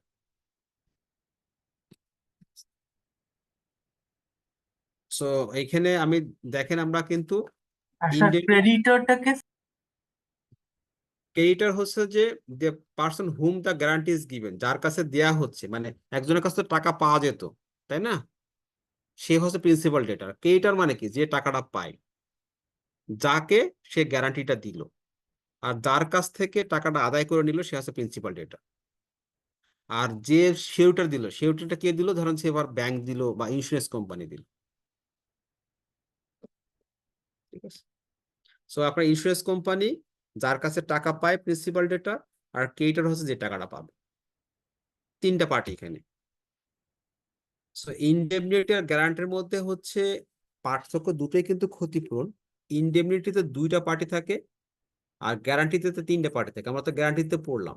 একটা হচ্ছে কি হচ্ছে সিওরিটি প্রিন্সিপাল ডেটর, আমরা পড়লাম সিওরিটি, প্রিন্সিপাল ডেটর, আর আমরা পড়লাম ক্রেডিটর। সো আমরা যখন ইনডেমনিটি পড়লাম তখন আমরা দেখলাম যে দুইটা পার্ট হচ্ছে কন্ট্রাক্ট অফ গ্যারান্টিতে আমাদের কয়টা থাকে, 3টা পার্টি থাকতেছে, আর ইনডেমনিটিতে থাকে আমাদের দুইটা, অর্থাৎ ইন্ডেমনিফায়ার আর ইনডেমনিটি হোল্ডার। আমরা আগে পড়লাম না, ইনডেমনিফায়ার আর ইনডেমনিটি হোল্ডার আমরা আগে কিন্তু পড়েছি। সো আমাদের দেখেন দুইটা পার্টি থাকে, একটু দেখে নেন, আর বেশি সময় নাই, আমি একটু কুইক যাই। হ্যাঁ,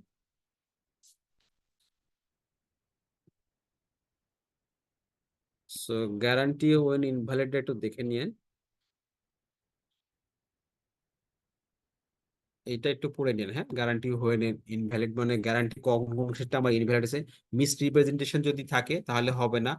হ্যাঁ, সাইলেন্স অফ ম্যাটেরিয়াল সার্কামস্টেন্সে যদি আমাদের ম্যাটেরিয়াল যদি অবজেক্টিভ যদি কোনো ম্যাটেরিয়াল মিস রিপ্রেজেন্টেশন থাকে তাহলে হবে না। হ্যাঁ, সো এই সবগুলো কারণে যদি আপনার ল্যাক অফ এসেনশিয়াল এলিমেন্ট যদি থাকে তাহলে আমাদের এগুলো গ্যারান্টিটা হবে না। সো লাস্ট যেটা চ্যাপ্টারটা লাস্ট যেটা পড়াবো সেটা হচ্ছে বেইলমেন্ট। আমরা বেলমেন্টটা খুবই সহজ জিনিস, একটা উদাহরণ দিয়ে বুঝবেন। A bailment is the delivery of goods by one person to another for some purpose upon a contract they shall have, when the purpose is accomplished, be returned or otherwise disposed of the according to the direction of the person delivering them. The person delivering the goods is called the bailer, or the person to whom they are delivered is called bailee. So আমি যদি একটা উদাহরণ দিই তাহলে বোঝা যাবে না আসলে। ধরুন যে আপনার বাসায় একটা ফ্রিজ আছে, বা আপনার ইয়ে আছে না যে গ্যারান্টি ওয়ারেন্টি, একটা ওয়ারেন্টি ক্লজ থাকে না। সো তো আপনার বাসার যদি ফ্রিজটা নষ্ট হয় আপনারা কি করেন, বা টিভি নষ্ট হলে কি করেন, আপনারা পার্টিকে দিয়ে দেন না? পার্টিকে বললেন আপনি আমাকে টিভিটা বা ফ্রিজটা আপনি মেরামত করে দেন। সো মেরামত করতে দেওয়ার সময় কিন্তু ওনারশিপটা কিন্তু আপনার কাছে থাকে। সো যে কোম্পানি, সেবার সনি কোম্পানির কাছে আপনি পাঠালেন বা স্যামসাং এর কাছে পাঠালেন, স্যামসাং কি করলো, ওই কাজটা করে আপনাকে পাঠায় দিল। এই যে একটা এগ্রিমেন্ট হইলো, এই এগ্রিমেন্টটাকে বলা হচ্ছে বেইলমেন্ট। সো সে পারফর্ম করবে শুধু অতটুকুই, ওনারশিপটা থেকে যাবে কিন্তু আপনার কাছে, ওনারশিপ কিন্তু ট্রান্সফার হচ্ছে না। ও শুধুমাত্র আপনার রিপেয়ারিং কাজটা করে ওকে আপনাকে গুডসটা ডেলিভারি করে দিবে। ঠিক আছে, so characteristics of delivery of goods হবে যেমন delivery, purpose of delivery service আছে, রিপেয়ারিং অফ রেফ্রিজারেটর বললাম আমি, return after the completion of return after completion of the purpose, যে আপনার কাজটা করার পরে আপনাকে ফেরত দিয়ে দিবে। তারপর এটা কন্ট্রাক্ট হবে, ownership will remain with the bailor, যে মালটা দিবে, যে প্রোডাক্টটা দিবে সে হচ্ছে দ্য বেইলর হবে। আর এটা মুভেবল গুডস এর ক্ষেত্রে হতে হবে position will be under the Bailey, মানে পজিশনটা থাকবে কার কাছে, বেইলির কাছে, মানে যার কাছে আপনার ওনারশিপ থাকবে বেইলরের কাছে, মানে যে অরিজিনাল মালিক। আর পজিশনটা কি, আমি যখন ফ্রিজটা ঠিক করতে দিচ্ছি কোনো স্যামসাং কোম্পানির কাছে, তার মানে পজিশনটা কিন্তু আমার ট্রান্সফার হয়ে গেল মুভেবল গুডস এর ক্ষেত্রে। ঠিক আছে, সেটা একটু টার্মসটা একটু দেখাই দিলাম। তাহলে এখানে মেইনলি বেইলিটা কে, ওই কোম্পানিটা নাকি যার কাছে আমরা দিচ্ছি না, ওনার? কোম্পানিটা। Okay sir. আর বেইলার হচ্ছে হচ্ছে আপনার যে ওনার, ধর আপনি ফ্রিজের মালিক, আপনি হচ্ছে ওনার, আপনি কোম্পানির কাছে দিলে, কোম্পানি কি করলো, এটা ঠিকঠাক করে আপনাকে দিল, পজিশনটা নিল। সো পজিশনটা হচ্ছে স্যার আমাদের সরি। স্যার স্যার আমাদের 7:45 একটা ক্লাস আছে স্যার। আচ্ছা, তাহলে ঠিক আছে, আমি আমি ইয়েটা টপিকস মানে ডিসকাশন ফর্মগুলি শেষ করে ফেলছি। আমি এখন শুধু আপনাদের সাথে ইয়েটা আপনারা এগুলো দেখে নিন। হ্যাঁ, এই যে যেগুলো কোশ্চেন গুলো আছে চ্যাপ্টার শেষে, ওই কোশ্চেন গুলো আপনারা একটু দেখে নিন। এটা হয়তো আসতে পারে, এই কোশ্চেন গুলো একটু দেখে নিন। হ্যাঁ, যদি কোনো কোয়ারি থাকে আমাকে নেক্সট ক্লাসে জানায়, ঠিক আছে? সো আমি যা পড়াইছি এইটা ফুললি কভার করছে, আপনারা পড়লেই পারবেন। এটা এটা না পারার কোনো কারণ নেই, কারণ আমরা ডেফিনেশন জানি কোথায়, আমাদের কোনো ক্লাস 2-তে থাকে না, সো আমরা যেতে বসে সেটা আপনারা পারবেন। আশা করি এটাতে যদি কোনো আন্ডারস্ট্যান্ডিং এর সমস্যা হয় আমাকে নেক্সট ক্লাসে জানিয়ে, ঠিক আছে? So thank you, that's all for today. So কোনো যদি কোশ্চেন থাকলে কোশ্চেন নেব, না হলে লিভ করবো। Thank you sir. আচ্ছা, আমার একটা কোশ্চেন, আমার পড়া কি আপনারা বুঝতে পারছেন, কোনো অ্যাম্বিগুইটি আছে? ঠিক আছে। আমি খুব সহজভাবে বোঝানোর চেষ্টা করছি স্যার আর কি। ভালো ভালো থ্যাংক ইউ ওকে, ঠিক আছে, থ্যাংক ইউ। কোনো কোশ্চেন থাকলে তাহলে নেক্সট ক্লাসে করেন, হ্যাঁ। সো ফ্রাইডে দিন কথা হবে, হ্যাঁ। ওকে, থ্যাংক ইউ।